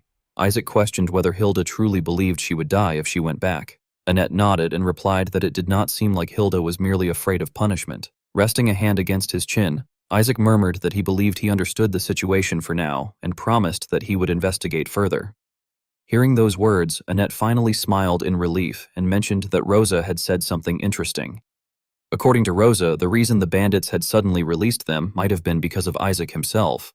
She awkwardly laughed and asked if that sounded ridiculous. Isaac paused briefly before inwardly admitting that Rosa was a surprisingly sharp maid. Annette smiled brightly and said that Rosa's conclusion actually made sense because the only person who would genuinely care about maids like them was Isaac. Being unexpectedly praised left Isaac visibly unaccustomed to the feeling, and he widened his eyes in surprise. Annette then sincerely thanked him and said she was truly grateful to him. She hesitated for a moment before saying they could talk about the rest another time. Still confused, Annette agreed and politely excused herself. As the door slowly closed behind her, silence filled the room once again. Stretching tiredly, Isaac allowed a faint smile to appear on his lips as he thought that he had discovered an unexpected talent and that it might be worthwhile teaching Annette magic. As the sun rose and sunlight filtered through the leaves, the maids gathered together and whispered among themselves. They talked about the maids who had recently returned, mentioning that although they had supposedly been expelled, young Master Isaac had taken them back in. Others added that they had heard Isaac had even gotten into a massive argument with the chief butler over the matter. Some wondered why he would go so far for only a few maids, while others teasingly speculated that perhaps he had become interested in girls now that he was of that age. Meanwhile, Bill silently carried supplies into the storage room and set them down on the floor. At that moment, a shadow appeared inside the warehouse as Ken approached and asked if the boss was there.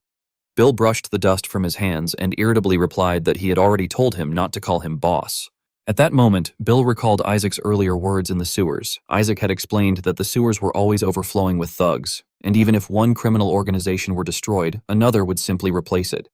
Because of that, Isaac believed it would be better to keep them all under his control instead. Bill inwardly realized that Isaac had planned everything from the beginning, and that this was precisely why he had forced him to sign the contract. He bitterly thought that if conflict or mutiny ever broke out, his own head would be the first to roll. Exhausted, Bill sat down on top of the cargo and asked Ken whether Nears had only planted them inside the mansion. Ken nodded and answered that the former boss had ordered them to keep watch over the mansion. Bill let out a mocking laugh and remarked that Nears had apparently been more than just a lunatic, considering he had even planted spies inside noble households. Ken then added that the boss had always prepared a tribute. Confused, Bill asked what kind of tribute he meant. Ken explained that every year they offered tribute to the knights around that season. He further revealed that the reason their group had been able to settle safely in the sewers was because the knights themselves had secretly protected them. Bill was utterly shocked and repeated in disbelief that the knights had actually been protecting criminals like them. A few days later, Isaac practiced fire magic inside his room. As he hurled a fireball forward, he explained to himself that the flames were merely a distraction, while the true danger was the ice crystal hidden behind them. As the fireball rushed toward the wall, Isaac clenched his fist. The flames gradually disappeared, revealing only a sharp shard of ice shooting straight ahead. With a loud crash, the ice pierced the wall before shattering apart. Breathing heavily, Isaac reflected that after killing Nears, his mana circuits had increased from 4 to 5. Because of that, he now needed to practice simultaneously casting different types of magic. He admitted that his victory over Nears had largely been due to luck. Nears' familiarity with the terrain, his tendency to underestimate weaker enemies, and his own arrogance had all caused him to lower his guard and lose his life. Isaac frowned slightly before correcting himself internally. It had not simply been luck. He had seized the opportunity himself. Before Jonas died, he had told Isaac many things, including information about the enemies of House Goethe. Those enemies specialized in dealing with mages, meaning Isaac would never again be fortunate enough to win as easily as he had against Nears. Closing his eyes, Isaac resolved that he had to grow stronger in order to protect House Goethe. Early the next morning, loud noises erupted outside. Hans shouted for the young master, startling Isaac awake as he nervously asked what was happening. The nanny entered the room carrying a basin of water and announced that it was morning, urging him to get up quickly. She then ordered Hans to prepare the young master's clothes, and he immediately obeyed. Still bewildered, Isaac asked why everyone was suddenly behaving that way. The nanny placed the basin down and answered that the master had returned. Hearing those words, Isaac was visibly shaken, and his heart began pounding rapidly. As the sound of horses echoed near the palace gates, Isaac realized in shock that his father had arrived. In the basement room where Isaac had locked himself away for so many years, the walls had become covered in tally marks so that he could keep track of his age. By then, Isaac had become a frail old man, and he sat quietly at his desk while the scratching sound of his pen echoed through the silent room. When Arthur entered, Isaac looked up in surprise and asked whether it was truly his father. Arthur widened his eyes in shock, stood frozen in place as the bag slipped from his shoulder onto the floor, and questioned whether the man before him was really Isaac. After countless years of separation and longing, the two of them had finally reunited. Locks of hair drifted onto the floor, while the sound of scissors echoed softly through the silence. Arthur gently told Isaac that it would not hurt if he wished to go through with it. Isaac remained silent, only slightly furrowing his brows before quietly shaking his head. Arthur asked if this was truly what Isaac wanted, and Isaac confirmed that it was. Arthur then kissed Isaac lightly on the forehead and declared that this would be the last time their paths would cross. As he reluctantly turned to leave, he told Isaac that he would wait for him and that, when Isaac finally found him again, he should cast aside all his regrets. Back in the present, sunlight poured into the book-filled room. Isaac remarked that it was the first time he had seen his father since then.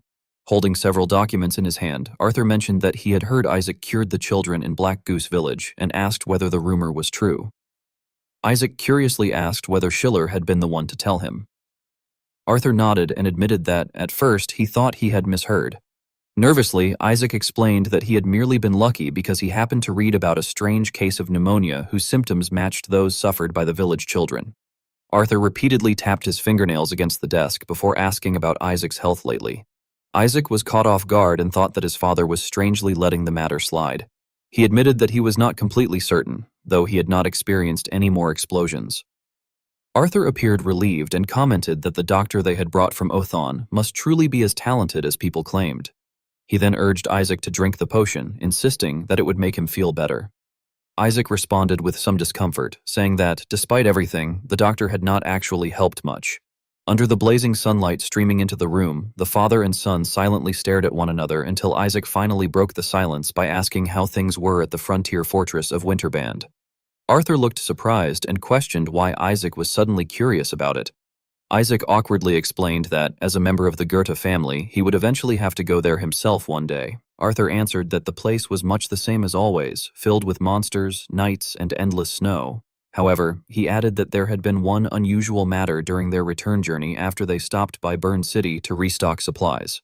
Hearing this, Isaac silently thought about Burn City, while Arthur continued by describing a rather disturbing incident that had occurred there. Isaac immediately asked what had happened. Arthur explained that a soldier had attacked a company commander. Shocked, Isaac assumed the soldier must already have been executed. Arthur stroked his chin and explained that, surprisingly, the victim himself had requested a court-martial instead. Isaac could not understand the reason behind such a decision and questioned why the commander would do that. At that moment, the study door opened and Fickle hurried inside, apologizing for the interruption before cheerfully greeting young Master Isaac and remarking on how much he had grown. Randolph politely greeted Isaac as well. The instant Isaac saw Randolph, his eyes widened in astonishment, while Randolph himself could not understand why Isaac was staring at him in such a strange way. Arthur invited Fickle and Randolph to come in before telling Isaac that he could leave now. Startled, Isaac obediently acknowledged his father and quickly exited the study. As Isaac walked away, he could still hear Fickle insisting that the court-martial should be held as soon as possible so that the bastard could be executed to set an example and maintain discipline. Arthur frowned and questioned why Fickle seemed so impatient.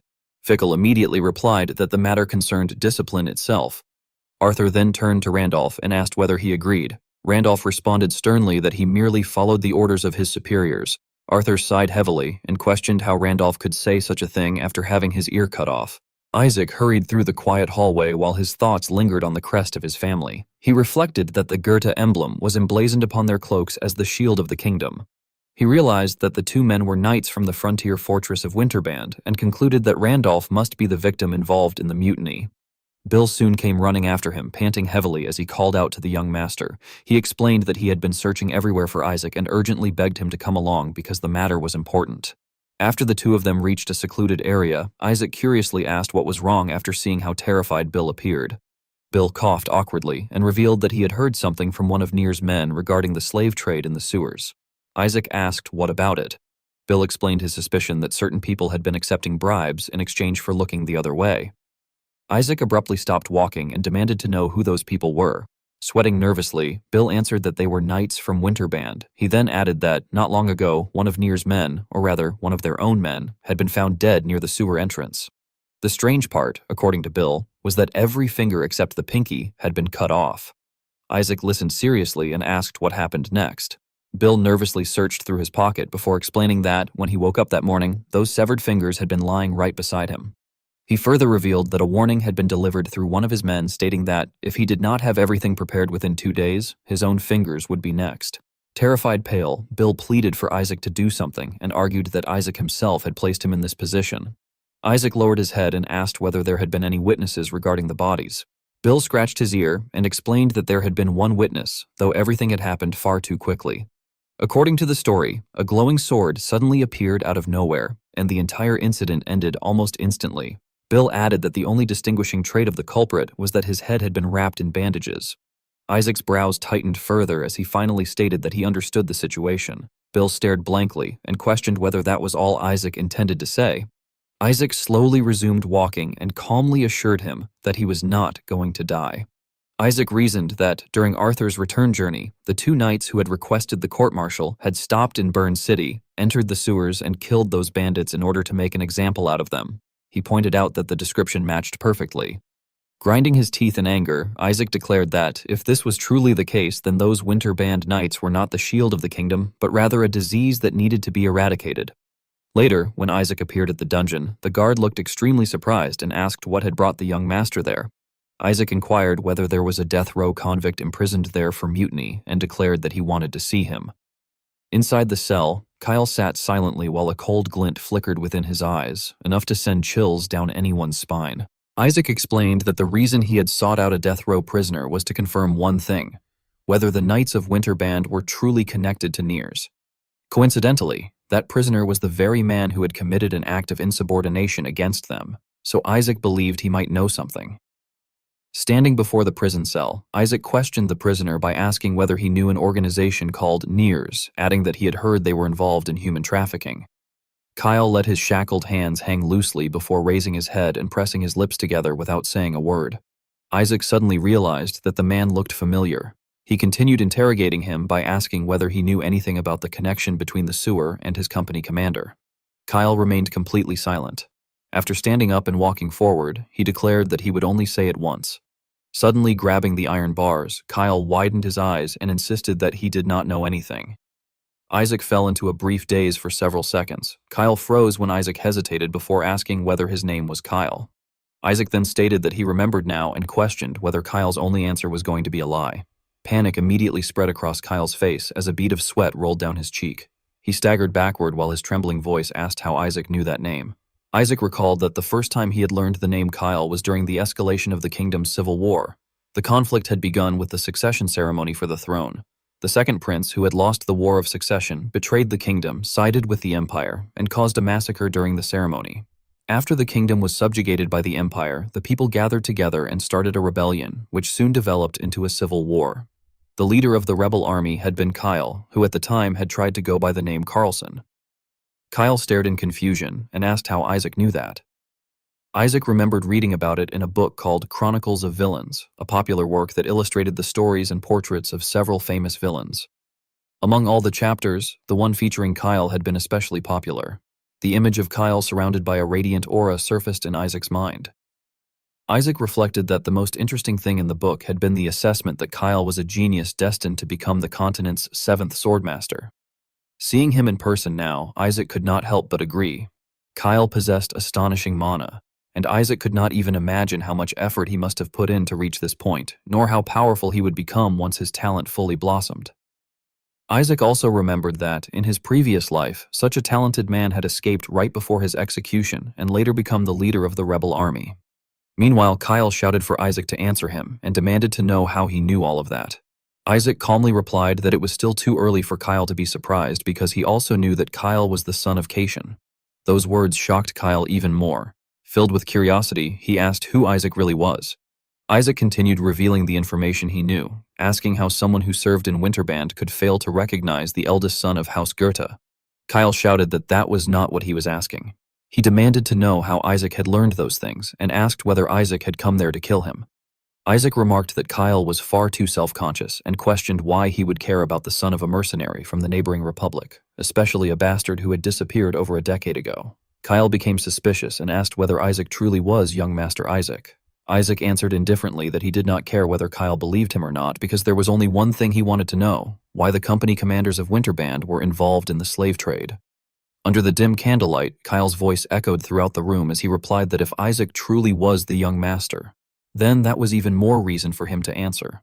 Isaac crossed his arms thoughtfully and pointed out that the company commanders might pin all the crimes related to Niers on Kyle.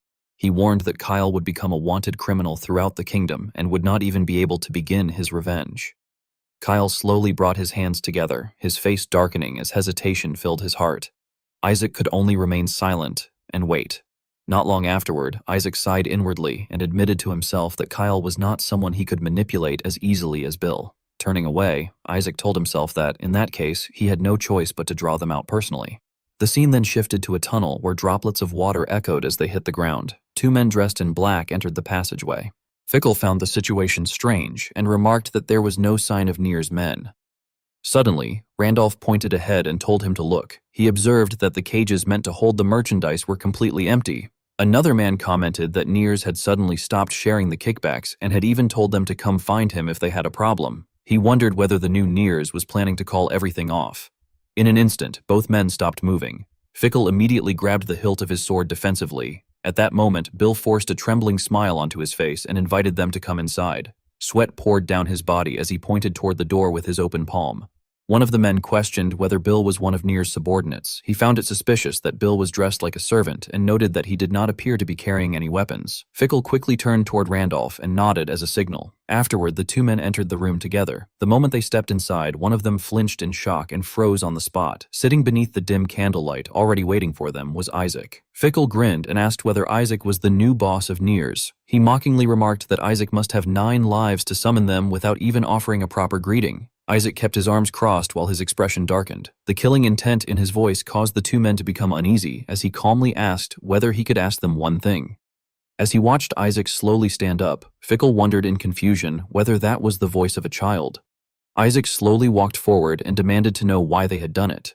Randolph seemed to realize something at that moment and became utterly horrified. To the amazement of his companion, he immediately dropped to his knees. The other man stared at him in confusion and demanded to know what he thought he was doing. Randolph shouted for him to kneel as well and asked whether he truly did not know who that person was. Isaac continued approaching them before greeting them pleasantly and suggesting that they sit down for a cup of tea. He then addressed them directly as Sir Fickle and Sir Randolph.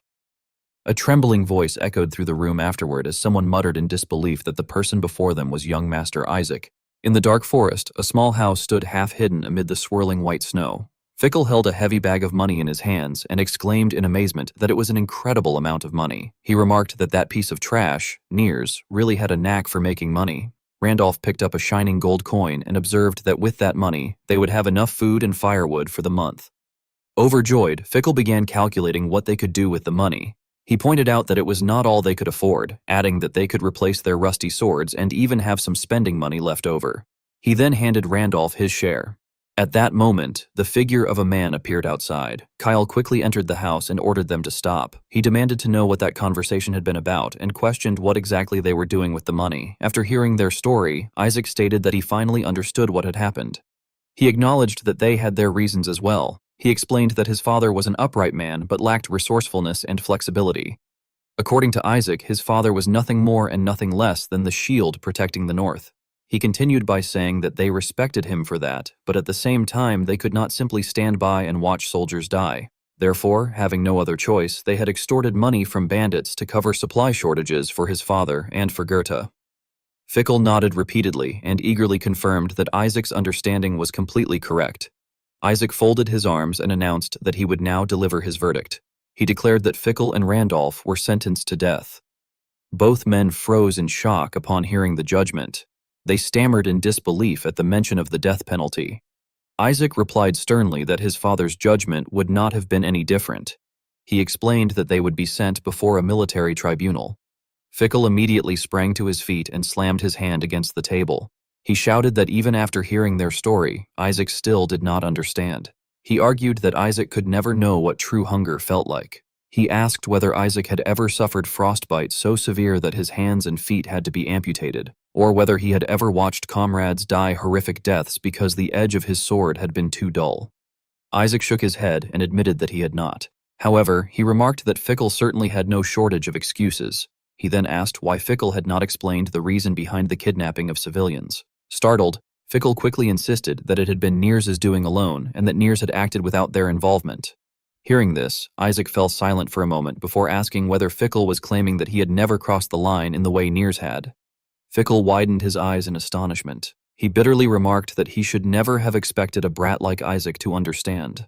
Turning toward Randolph, he demanded to know how long Randolph intended to sit there. He ordered him to get up and reminded him that they were the swords of Goethe.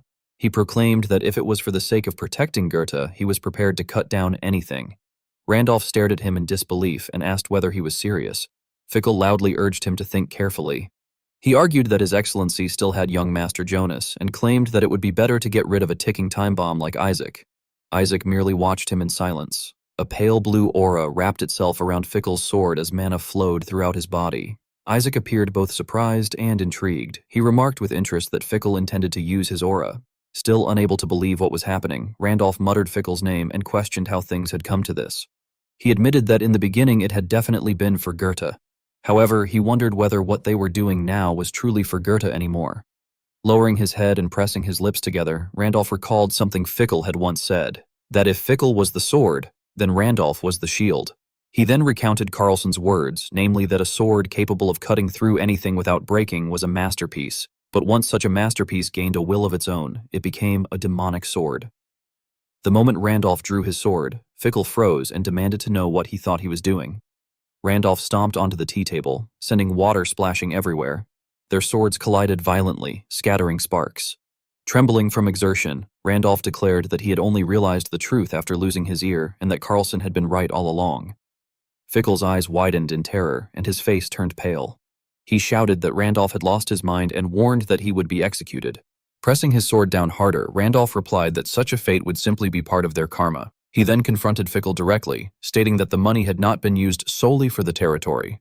Randolph lunged forward. Fickle failed to block the strike. Blood splattered across the floor. Later, Fickle's body was placed inside a sack, with blood dripping steadily onto the ground. Isaac then remarked that this explained why Carlson had drawn his sword. Randolph lowered his head and confessed that when Carlson had discovered the truth, they had initially intended to silence him. He admitted that they had planned at least to injure him. Isaac looked at him seriously and concluded that they had ultimately lost to Carlson. Randolph acknowledged this and explained that Carlson could easily have killed them. Instead, Carlson had merely told him to open his ears to the truth, cut off his ear, and then allowed himself to be arrested without resistance. Isaac asked whether Randolph had stopped Carlson's summary execution because of guilt. Randolph remained silent and offered no answer. Feeling dizzy and terrified, Randolph finally asked what would happen to his family if everything became public. Isaac's expression remained cold as he replied that Randolph likely knew the answer better than anyone. Randolph fell silent, his brows furrowing slightly. Sensing the tension in the room, Bill quietly edged toward a corner. He muttered to himself that something else seemed about to go wrong and wondered whether he should run away while he still had the chance. Isaac remained silent for a moment. Then a faint smile appeared at the corner of his mouth. Addressing Randolph formally, he asked whether Randolph had any intention of paying for his sins through alternative means. Isaac asked Sir Randolph whether he had any intention of paying for his sins through alternative means. Upon hearing the question, Randolph froze. It was then explained that the story had been rewritten. Randolph and Fickle had originally cooperated in trading with Nears in order to replenish their company's supplies. However, driven by greed, Fickle had taken the lead in slave trading and even gone so far as to lay hands on the maids of the estate. When that failed, he attempted to sell Isaac off to a foreign country. It was further revealed that the one who ultimately stopped him had been Randolph, the loyal knight. In the end, all of the sins had been pinned on Fickle alone. Under the scorching sun of the central square, Fickle's head had been displayed on a tall pillar as a warning, meant to deter those involved in the trafficking of women. Randolph, witnessing the fate of his former companion, was overwhelmed by a mixture of guilt and sorrow. Without saying a word, he quietly departed. Meanwhile, under the glow of burning firelight, Isaac sat drinking tea with Arthur. Isaac observed that even if the two company commanders had been corrupted by greed, the root cause of their desperation remained undeniably real, a severe lack of supplies. He explained that House Goethe, which defended the northern borders on behalf of the royal family, was compensated through an annual shield tax, which served as its primary income. However, this tax had been steadily decreasing. He added that House Goethe could not voice complaints or attempt to accumulate wealth because of the mad mage from their lineage, Ziek von Goethe, who had once reduced the royal capital to ashes. When no one in the kingdom could stop him, the king had bowed to the emperor, and Ziek von Goethe had been executed by the imperial knights. After that incident, the kingdom had become a vassal state of the empire. Although House Goethe had been spared execution due to the king's mercy, it had been stripped of its ducal status, reduced to a mere county, and exiled to barren northern lands. Isaac further reasoned that any attempt to accumulate wealth would be interpreted by the royal family as treason. Therefore, maintaining the current system despite its limited budget was the safest option, though he also considered that this assumption might simply be incorrect. Arthur was visibly startled by Isaac's implication that the royal family might leave them alone if they attempted to build up wealth. Isaac then continued by pointing out that the royal family's finances were deteriorating year by year, and the shield tax would likely continue to decrease. In such a situation, he questioned whether House Goethe becoming self-reliant and refusing the shield tax would be perceived as suspicious or, instead, as a relief to the crown. He concluded that the real issue was not that they were forbidden from building wealth, but that they simply had not discovered how to do so, as they were trapped on barren land and surrounded by hostile forces. After hearing this, Arthur became silent and contemplative. He acknowledged that Isaac's point had merit, but insisted that a concrete solution would be required for any of it to matter. He asked whether Isaac could actually provide such a solution. Isaac remained silent, though his determination was clearly visible in his eyes. He then stated that they must begin by severing ties with the old church, arguing that as long as they remained bound by its doctrines of asceticism, House Goethe would never be able to cultivate wealth. Arthur frowned at the suggestion and warned that if they broke away from the old church, the Vatican would not remain passive. Isaac tightened his fist, veins standing out on his hand, and responded that this was precisely why they needed a justification, and that he already had a way to create one. Arthur then turned to Schiller and asked what he thought, wondering whether the plan could truly have originated from Isaac himself. He remarked that it was astonishing, given that Isaac had never even received proper tutoring due to his mana explosions. Arthur then stood up and walked to the window, gazing down at Isaac in the courtyard while repeating the idea of severing ties with the old church in his mind. He placed his hand on the glass and tapped it repeatedly in thought. Schiller observed Arthur's reaction and simply smiled faintly. The ticking sound echoed through the quiet room as evening deepened outside, with a light wind carrying fallen leaves and the distant clatter of a carriage passing through the night. A few days later, south of Bern City, a carriage arrived at a house and came to a stop. A man completely cloaked was waiting at the entrance. He spoke a coded phrase, stating that one should kiss the entrails of the black calf, and after a pause, Bill correctly recited the continuation, that joy would toy with you. Confirming the code, Gray nodded in satisfaction and instructed them to bring forth the gift. Isaac, bound at the hands and gagged, was then taken down from the carriage. Gray questioned whether the boy was truly the promised sacrifice, while Bill scolded him for not recognizing the target despite having assigned the job. Gray insisted on verifying the identity on their side as well, especially if they were to deliver the promised reward.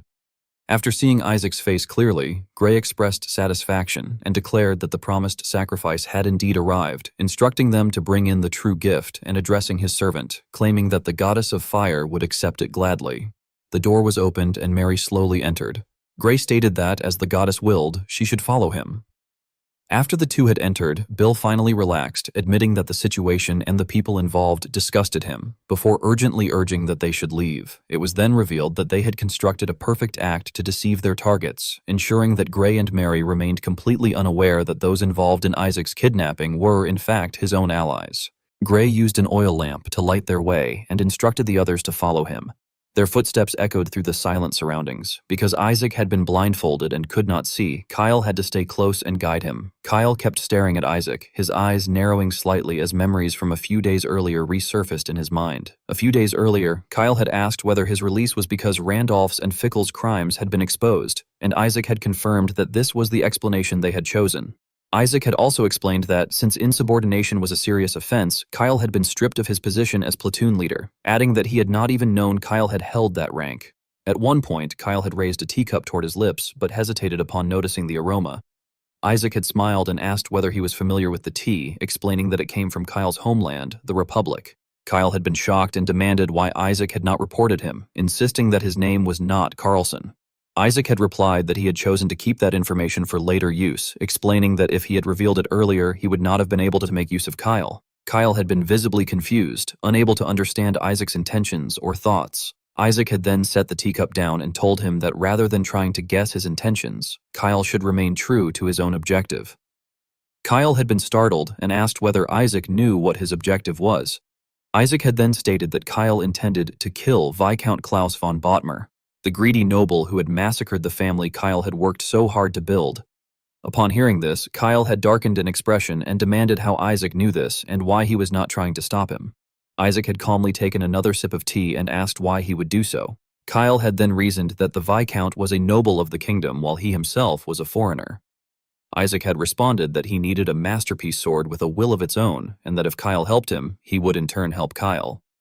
Back in the present, they had arrived in a crowded district where a zealot of the former church was loudly spreading alarming claims about black magic spreading through Bern City, accusing cultists of committing atrocities and urging people to abandon the Lord and place their faith only in their God.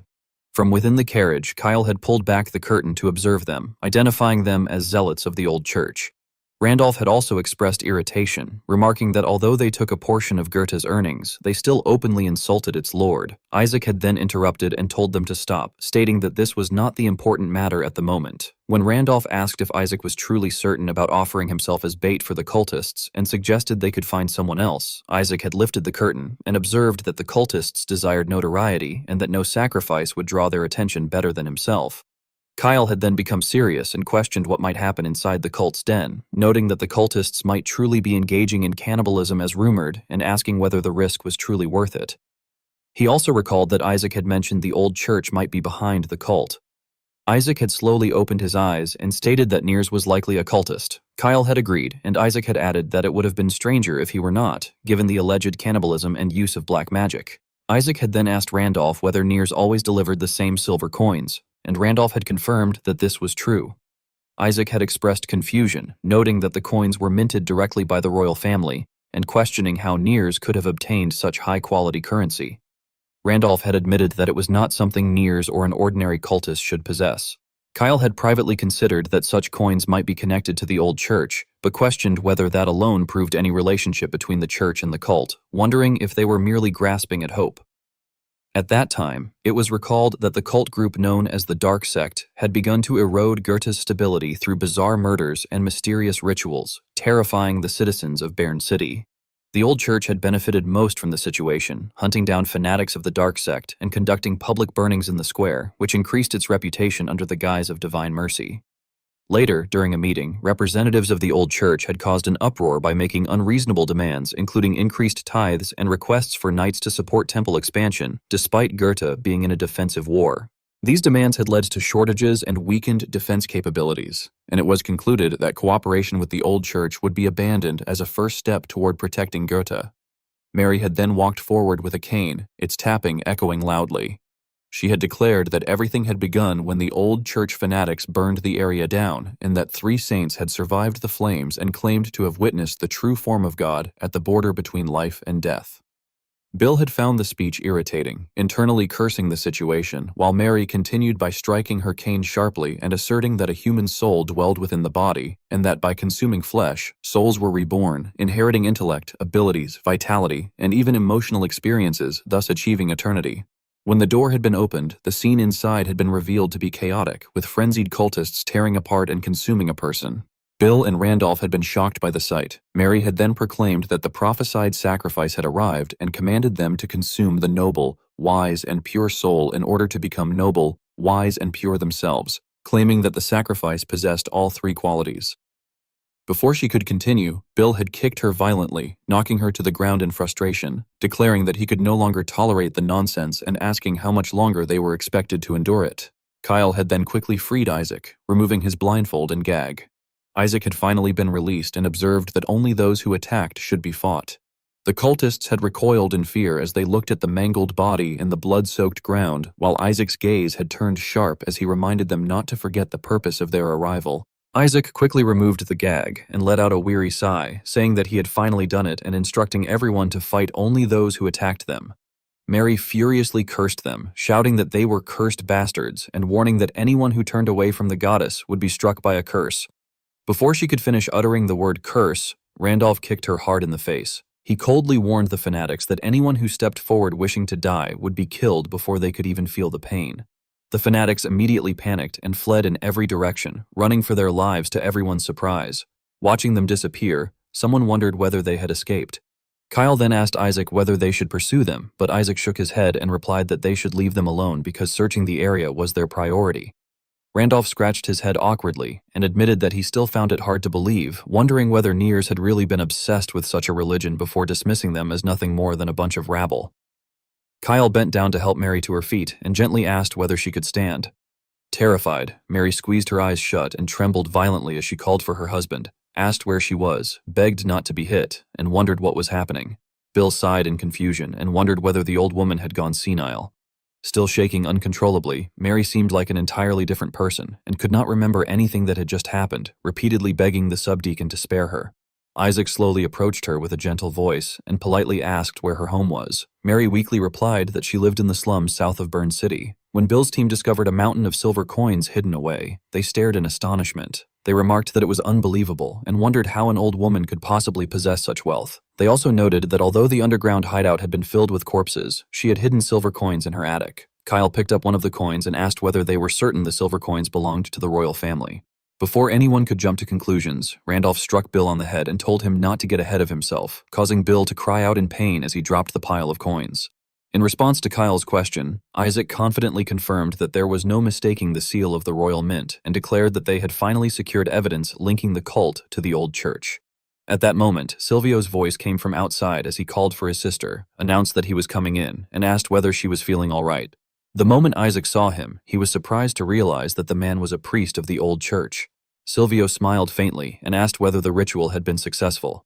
Sitting weakly on the bed, Mary barely managed to respond before her body suddenly began trembling violently and sweat poured down her face. Staring blankly into space, she babbled that demons had trampled the altar, slaughtered the believers, and pleaded for the apostle to grant them another miracle. Completely confused by her rambling, Silvio demanded to know what demons she was talking about and urged her to explain everything in detail. Barely able to breathe from fear, Mary begged the subdeacon to save her, claiming that her husband was beating her to death. Seeing her condition, Silvio let out a frustrated sigh and remarked that she was doing it again. He suddenly heard an unusual sound coming from the attic above. Looking up immediately, he noticed that everything had once again become eerily silent. Realizing that someone was hiding there, he began gathering divine power in his hand and declared that there was a rat in the attic. Meanwhile, Mary curled into herself, repeatedly mumbling the word subdeacon. Concluding that she was no longer useful, Silvio decided that if their secret were exposed, everything would be over. He therefore declared that he would purify her with holy flames together with all the wealth hidden in the attic. In the blink of an eye, Kyle appeared behind him and remarked that people often said demons hid within the light. He ordered Silvio not to move and warned that if he tried anything suspicious, his head would be cut off. Feeling the blade pressed against his neck, Silvio trembled in terror and asked who they were, warning that if they killed him, the Vatican would never remain silent. Isaac then climbed down from the attic, remarked that he had finally remembered who Silvio was, greeted Subdeacon Silvio, and casually asked whether he had been well. As dawn broke and sunlight streamed through the windows, Silvio sat tied to a chair, his bruised body bearing the marks of a severe beating. During his interrogation, he confessed that the old church had wanted to expand its influence in Goethe. To accomplish that goal, the bishop had said they needed a villain, so he had created a new doctrine based on the old church's theology and incited vagrants and the poor to establish a religious order, explaining that this was how the evil cult had come into existence. After hearing the confession, Randolph rubbed his head in exhaustion and remarked that it was the worst confession he had ever heard. Kyle then asked Isaac what he intended to do next. After a brief silence, Isaac answered that Schiller would escort the subdeacon to the cathedral the following day, and that they would settle the negotiations there. Refusing to give up, Silvio scoffed at the mention of negotiations and insisted that they should not think they had won. He claimed that although they had fallen victim to the Count's cunning scheme this time, the bishop would surely inflict severe punishment upon Goethe. Isaac calmly smiled and revealed that he himself had been the one who planned everything. Silvio froze in disbelief, staring at him with wide eyes. Isaac then stated firmly that if anyone wished to demand a price, they would have to come directly to him. Silvio could only continue staring at Isaac, unable to believe what he had just heard. As night gradually fell, a gentle breeze carried fallen leaves through the air, while a lone candle illuminated the dark room. Silvio angrily stamped his foot and demanded to know what exactly had happened, wondering how everything had collapsed overnight because of that child. Lowering his head, he let out a bitter laugh and mocked Isaac as the offspring of savages. He declared that Isaac would inevitably face divine judgment for his sins and insisted that the bishop would severely punish the sinful people of Goethe and every wicked pagan without exception. Before he could finish, a sharp wooden stake suddenly pierced straight through his chest. Too shocked to understand what had happened, Silvio could only gasp in disbelief. He desperately struggled to pull the stake free, but because he was tightly bound to the chair, he could do nothing except choke and writhe in agony. The one who had thrown the sharpened wooden stake was Livonius. After silently watching Silvio suffer for a moment, he turned around and began to leave. Before Livonius could depart, Isaac appeared and asked whether he was leaving already. He added that it was a shame, considering how long it had been since they had last met, before greeting him respectfully as Bishop Livonius. The star-filled sky stretched overhead as a gentle breeze drifted through the air. Footsteps echoed softly across the otherwise peaceful surroundings. A group of people gathered in front of an abandoned house, while several others remained hidden among the trees, quietly conversing. One of them remarked that the young master's judgment had been correct and that the newcomers had to be from the old church. Another agreed, explaining that they had realized the situation had gone wrong, so they had come to silence the witnesses. He admitted that he could hardly believe the young master's suspicions had actually been true. Kai fell silent for a long moment before murmuring that the old church had been the one taking all that money from Niers, yet neither Fickle nor he had known anything about it. He immediately corrected himself, admitting that it was not entirely true. They had known the money was dirty. They had simply chosen to look the other way. At that moment, Kyle abruptly stood up and told Kai that now that he had realized the truth, he should not end up like Fickle. He reminded him that he still had a family to protect. Those words stirred Kai deeply. He slowly clenched his fist and struck the tree trunk, quietly affirming that he did indeed have a family to protect. Kyle silently observed Kai's reaction before the group resolved to focus on the task they had been assigned. Filled with determination, they declared that there were 13 enemies in total and that they would eliminate every one of them so none could interfere with the young master. In the silence, a voice suddenly echoed, saying that it had not expected to see Bishop Livonius in a place like that. Hearing his name, Livonius calmly replied that the speaker did not seem surprised to see him. He wondered whether the Margrave's son was truly so exceptional despite his young age. Those words immediately put Isaac on guard. Without warning, an attack flew straight toward him. A wooden stake shot past him and embedded itself into the wall behind. Isaac immediately realized that Livonius had cast phase shift on the stake, and he questioned whether that power came from the formula written inside the grimoire. Isaac admitted that he was surprised, saying that he had not expected Livonius to appear personally. He then asked why the bishop looked as though he had just found a gold coin. Livonius frowned and asked whether he really looked like that. He remarked that he had never expected Subdeacon Silvio to fall so easily into evil, though he supposed Silvio at least knew how to repay a favor. Faint lights began gathering around Livonius as he suddenly charged forward, shouting that Silvio had brought the seed of evil right there. A relentless barrage of attacks rushed toward Isaac. Despite the assault, Isaac's expression remained perfectly calm. He simply extended a finger forward before casually catching the incoming attack with his bare hand. The wooden stake was instantly driven into the ground beside him. Livonius's expression immediately changed to one of complete shock. His voice trembled as he asked how Isaac was able to use ice magic. Isaac casually replied that he supposed he must have sold his soul to a demon. Livonius hurriedly opened his grimoire before asking whether Isaac remembered that, when he had been born, Livonius himself had performed his baptism. His voice trembled with anger as he confessed that, even back then, he had been displeased with Isaac's bloodline. He then asked whether Isaac had been studying history. Isaac answered that he had studied it as much as anyone else. Livonius stepped closer and explained that Isaac therefore had to understand the problem with his lineage. He claimed that most of the evil cultists there came from the borderland tribes, describing them as barbarians who constantly pillaged and caused trouble. Yet, according to him, Count Goethe had insisted on making peace with them, married one of those so-called savages, and fathered Isaac. Livonius declared that such a union was unholy and defied God's will. He insisted that Isaac had naturally been cursed and concluded by saying that Isaac should never have been born. Isaac complained that those were cruel words, especially coming from a bishop. Livonius gave a cold smile before asking whether Isaac knew that stakes like the ones surrounding them were commonly used in evil cult sacrifices. He remarked that such practices were truly barbaric. He then declared that Isaac would die that very day at the hands of those evil cultists and that, through Isaac's death, the union between Goethe and the savage would finally be severed, allowing the land to be purified. Immediately afterward, countless blades of light shot toward Isaac. Reacting swiftly, he stretched one hand behind him and conjured defensive magic. 2 ice crystals appeared in his palm, allowing him to completely intercept the incoming attacks.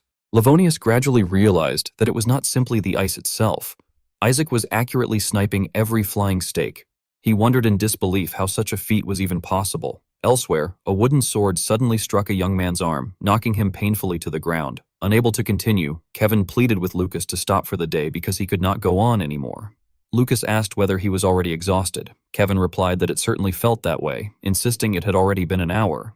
Lucas laughed and pointed out that Kevin's swordsmanship had improved tremendously. He reminded him that he had once been unable to block even a single strike, yet that day he had successfully blocked 5 attacks. Lucas extended a hand to help him up.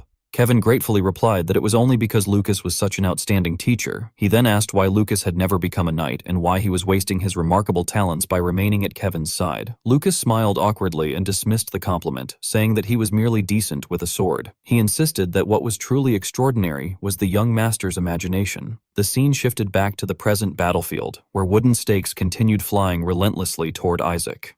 He blocked them all with his arms while silently wondering why Lucas's words were returning to him at that very moment. Isaac realized that Lucas had never fully explained himself back then, but now he finally understood. His imagination had been the price he had paid for spending his life locked inside that room. Because he had been unable to experience the outside world, his mind had become extraordinarily sharp. During countless mental simulations, he had sparred with Lucas over and over again, imagined himself casting magic he could never actually use, and envisioned impossible futures. Those countless experiences inside his imaginary world had ultimately shaped the person he had become. Meanwhile, Livonius continued launching attack after attack without pause. Isaac refused to yield, fiercely counterattacking as the battlefield descended into complete chaos. As he fought, Isaac silently acknowledged that Lucas truly had been a great teacher. Eventually, Livonius's belt no longer held any wooden stakes. Isaac calmly remarked that it could not possibly be over. He observed that it hardly seemed divine for a bishop to rely on a grimoire merely to fire wooden stakes. Livonius angrily furrowed his brow and clenched his teeth. He explained that he had intentionally refrained from using his authority directly in order to avoid leaving behind a unique pattern, but now he had no other choice. He extended one hand forward and ordered Isaac to behold his true power. Isaac was momentarily startled as Livonius declared that this was the authority granted to him. Livonius then unleashed his technique, proclaiming it to be holy fire. Isaac questioned in disbelief whether that was truly holy fire. Livonius confidently confirmed that it was. He explained that it was a flame of purification beyond the ability of ordinary mages to imitate and declared that Isaac's ice crystals would disappear in an instant. Before he could finish speaking, Isaac calmly interrupted by asking whether Livonius was referring to the flames right in front of him. Staring at Isaac, Livonius's voice trembled as he stammered in utter disbelief, asking how such a thing was possible. At that moment, a voice from the other side asked how he had created that flame. With a mass of energy gathered in his hand, Isaac casually replied that it was simple, explaining that one only had to create a flame and condense it twice. Livonius, nearly pleading in panic, demanded to know whether Isaac was mocking him, insisting that authority did not work that way. Isaac confidently answered that Livonius was probably right as far as the old church's authority was concerned. However, he explained that he was a heretic because his magic was parallel magic, which made something like that possible. Witnessing Isaac's feat, Livonius was driven to the brink of despair. His face turned ashen as he muttered that it was nonsense and questioned how such an authority could possibly have been granted to the bloodline of filthy savages. Seeing that expression only amused Isaac even more. He remarked that perhaps God simply loved him more. Consumed by rage, Livonius looked up with trembling hands as he clutched his energy, shouting that such words were blasphemy and declaring that he had trained his authority for decades. As the energy rushed toward him, Isaac remained completely composed. He quietly repeated that Livonius had trained for decades, his eyes filled with profound disappointment. Gently pointing a finger forward, Isaac unleashed his own energy, which instantly overwhelmed Livonius's feeble power, before calmly stating that he himself had trained his entire life.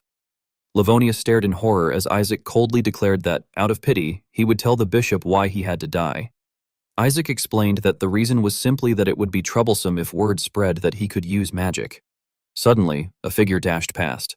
Isaac quickly ran outside and let out an exhausted groan. Catching his breath as though he had narrowly escaped death, he sighed and admitted that maintaining magic of that caliber for so long was still too much for him. A voice called out from behind him, addressing him as young master. When Isaac turned around, he saw Kyle supporting someone as he emerged. Kyle looked around in astonishment before asking what had happened there. Isaac silently watched him, thinking that, unlike Bill, Kyle had never signed a contract, so it would be best to keep the fact that he could use magic hidden. He then explained that there had been a dispute between the subdeacon and the bishop and that, as Kyle could see, they had ultimately destroyed each other. Hearing the explanation, Kyle's expression softened slightly as he quietly remarked that he understood. Isaac wondered inwardly whether Kyle truly had no intention of asking any further questions. Kyle then reported that he had disposed of all the paladins. Isaac merely continued looking at him in silence before finally asking about Randolph. Clenching his fist, Kyle answered that Randolph had asked him to take care of his family. The following day, a coffin was lowered into the ground with a bouquet of white chrysanthemums resting upon its lid. The two men who usually carried themselves with dignity now seemed to have aged by decades, while a child could no longer hold back the tears and cried out for his father. Watching the funeral quietly from a distance, Isaac asked how Sir Randolph had died, saying that they should at least tell his family the truth.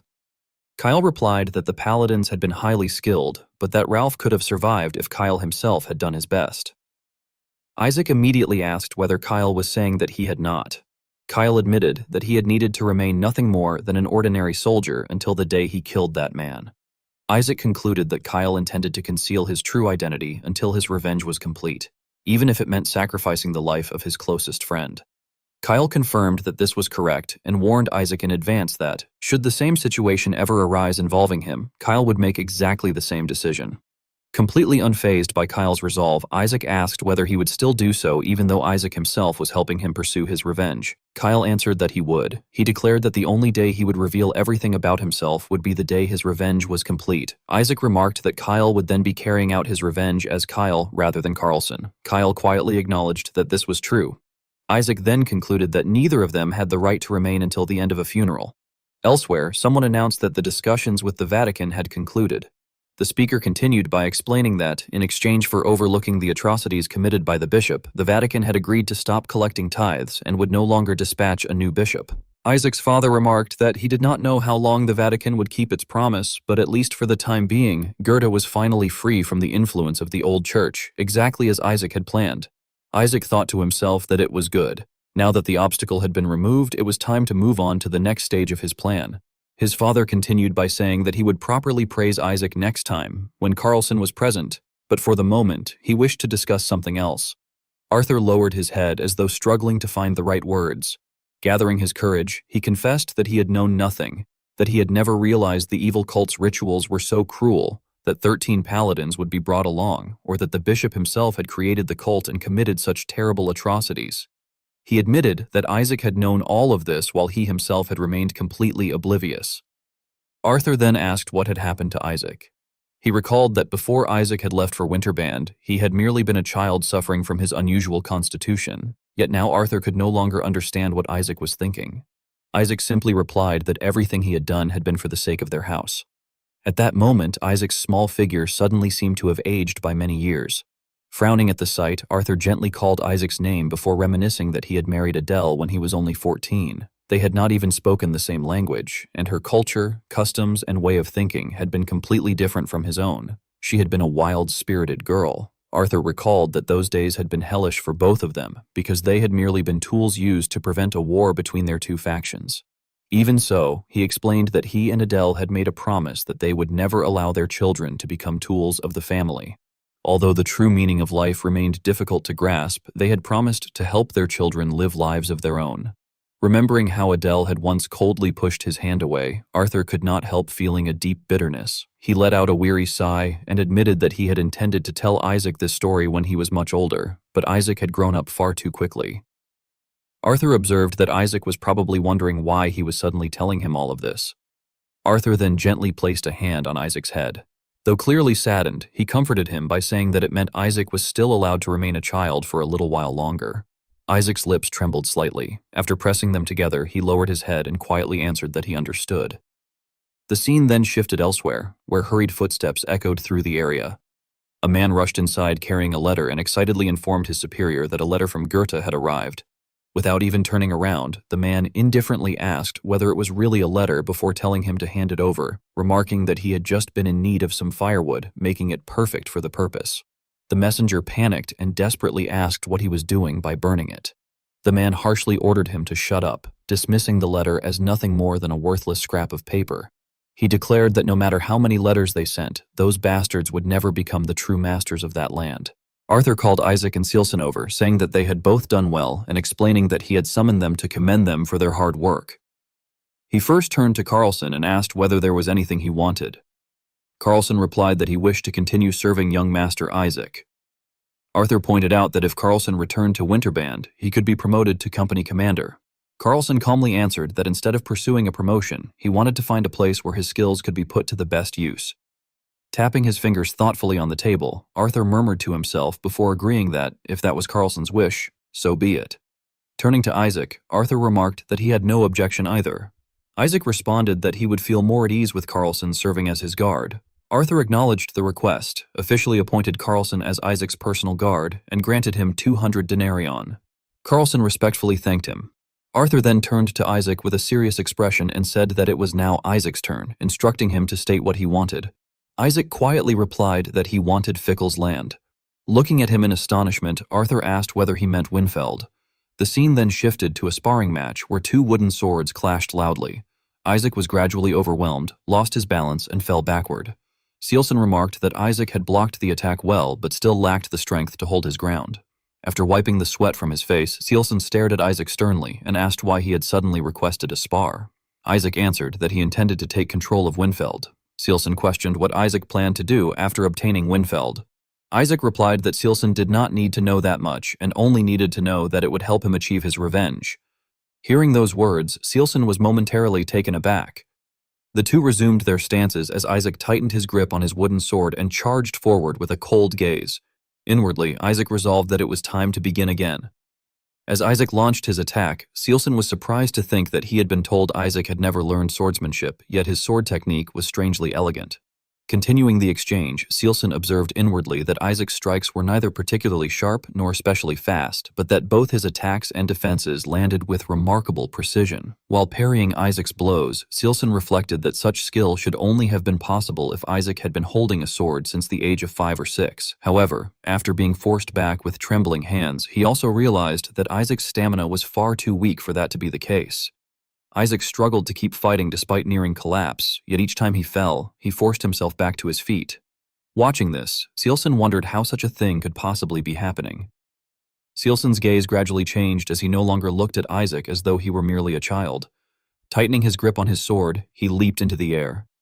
Sensing danger, Isaac hurriedly retreated, but Sealson unleashed a decisive strike. Their wooden swords collided with a heavy crack as Isaac trembled while desperately resisting. Suddenly, Sealson deliberately relaxed his grip, allowing his sword to tilt aside. Isaac lost his footing, and in that instant Sealson drove a powerful kick into Isaac's ribs. Isaac cried out in pain before collapsing to one side. Sealson coldly remarked that Isaac's current level of skill would not even be enough to survive in Winfeld. Isaac protested that this was precisely why he was asking Sealson to teach him. Sealson's expression turned even colder as he stated that Isaac was capable of using magic, wasn't he? He recalled Isaac's story about the subdeacon and the bishop defeating one another and concluded that the subdeacon had not actually been strong enough to defeat the bishop. Isaac immediately asked how Sealson knew that. Sealson explained that once someone reached a certain level, whether through magic or aura, they could accurately gauge another person's strength. Isaac smiled faintly and asked whether Sealson was really comfortable admitting that he had reached such a level, remarking that he had thought Sealson was hiding his true abilities. Sealson frowned and replied that Isaac had already known the truth from the moment he had wiped out the paladins. After hesitating briefly, Isaac explained that, since there were no prying ears nearby, he could speak honestly. He admitted that using magic would certainly make things easier for a while, but it would politically isolate House Goethe because his unique constitution was identical to that of a certain 10th-class mage. Curious, Sealson asked whether Isaac was referring to Ziek von Goethe. Isaac confirmed that he was. He explained that Ziek von Goethe had been the only 10th-class mage in recorded history and that historical records stated he had also suffered from mana explosions. According to those records, Ziek had collected magical artifacts from all across the continent and worn them on his body, seemingly overcoming his condition in his own way. Isaac then questioned what that meant for himself. Sealson replied helplessly that the mere fact Isaac was capable of using magic had to be proof that he had likewise overcome that constitution, just as Ziek von Goethe once had. Isaac lowered his head and urged Sealson to think about the situation. He pointed out that more than a century had passed since Ziek von Goethe had burned down the royal capital, yet someone with that exact same constitution had been born into House Goethe once again and had overcome it as well. Isaac asked whether Sealson truly believed that the royal family and the other noble houses would simply leave House Goethe alone. Inwardly, Sealson concluded that they certainly would not. Instead, they would either attempt to exploit House Goethe for political gain or assassinate Isaac. Isaac slowly rose to his feet and asked whether Sealson regretted joining House Goethe. Sealson nodded slightly and admitted that he did regret it, but declared that he never looked back. He warned Isaac that the one who would truly regret it was Isaac himself because he had been the one who requested the spar. Isaac immediately panicked and protested that he should wait a moment because he had thought the spar had already ended. Time passed beneath a bright blue sky, and 1 month later Isaac was riding in a carriage. Schiller asked whether it was really acceptable to leave for Winfeld without saying anything, remarking that Hans and Gisela would surely be saddened. Isaac replied that Schiller was not usually the sort of person who worried about such matters and asked why he was bringing it up now. Schiller answered that it was because Isaac himself cared. Without turning around, Isaac reflected inwardly that when he had ignited the purple flame, he had felt as though his body could barely endure any more than that. He admitted to himself that he still could not completely control the mana explosions. He then explained aloud that it was better for Hans and Gisela to be sad than dead because he did not want even the slightest possibility of them losing their lives. Elsewhere, Sealson rode on horseback through the devastated landscape. He explained that Winfeld, once known as Fickle's Manor, had become a land polluted by the blood of monsters, where nothing could sprout or grow. He added that it was also the first territory to confront any enemies that managed to bypass Winterband. Listening, Isaac thought to himself that the description sounded exactly like the final state of the manor he had witnessed in his previous life. Suddenly, Isaac's eyes widened as the ground began to shake violently. Schiller shouted that a horn had sounded and that it was the signal indicating monsters had appeared. A guard outside immediately opened the carriage door and urgently warned young Master Isaac that monsters had appeared, ordering him not to come out and to remain safely inside the carriage. The moment Isaac saw the person standing outside, he was stunned and exclaimed in disbelief, asking why Hans was there.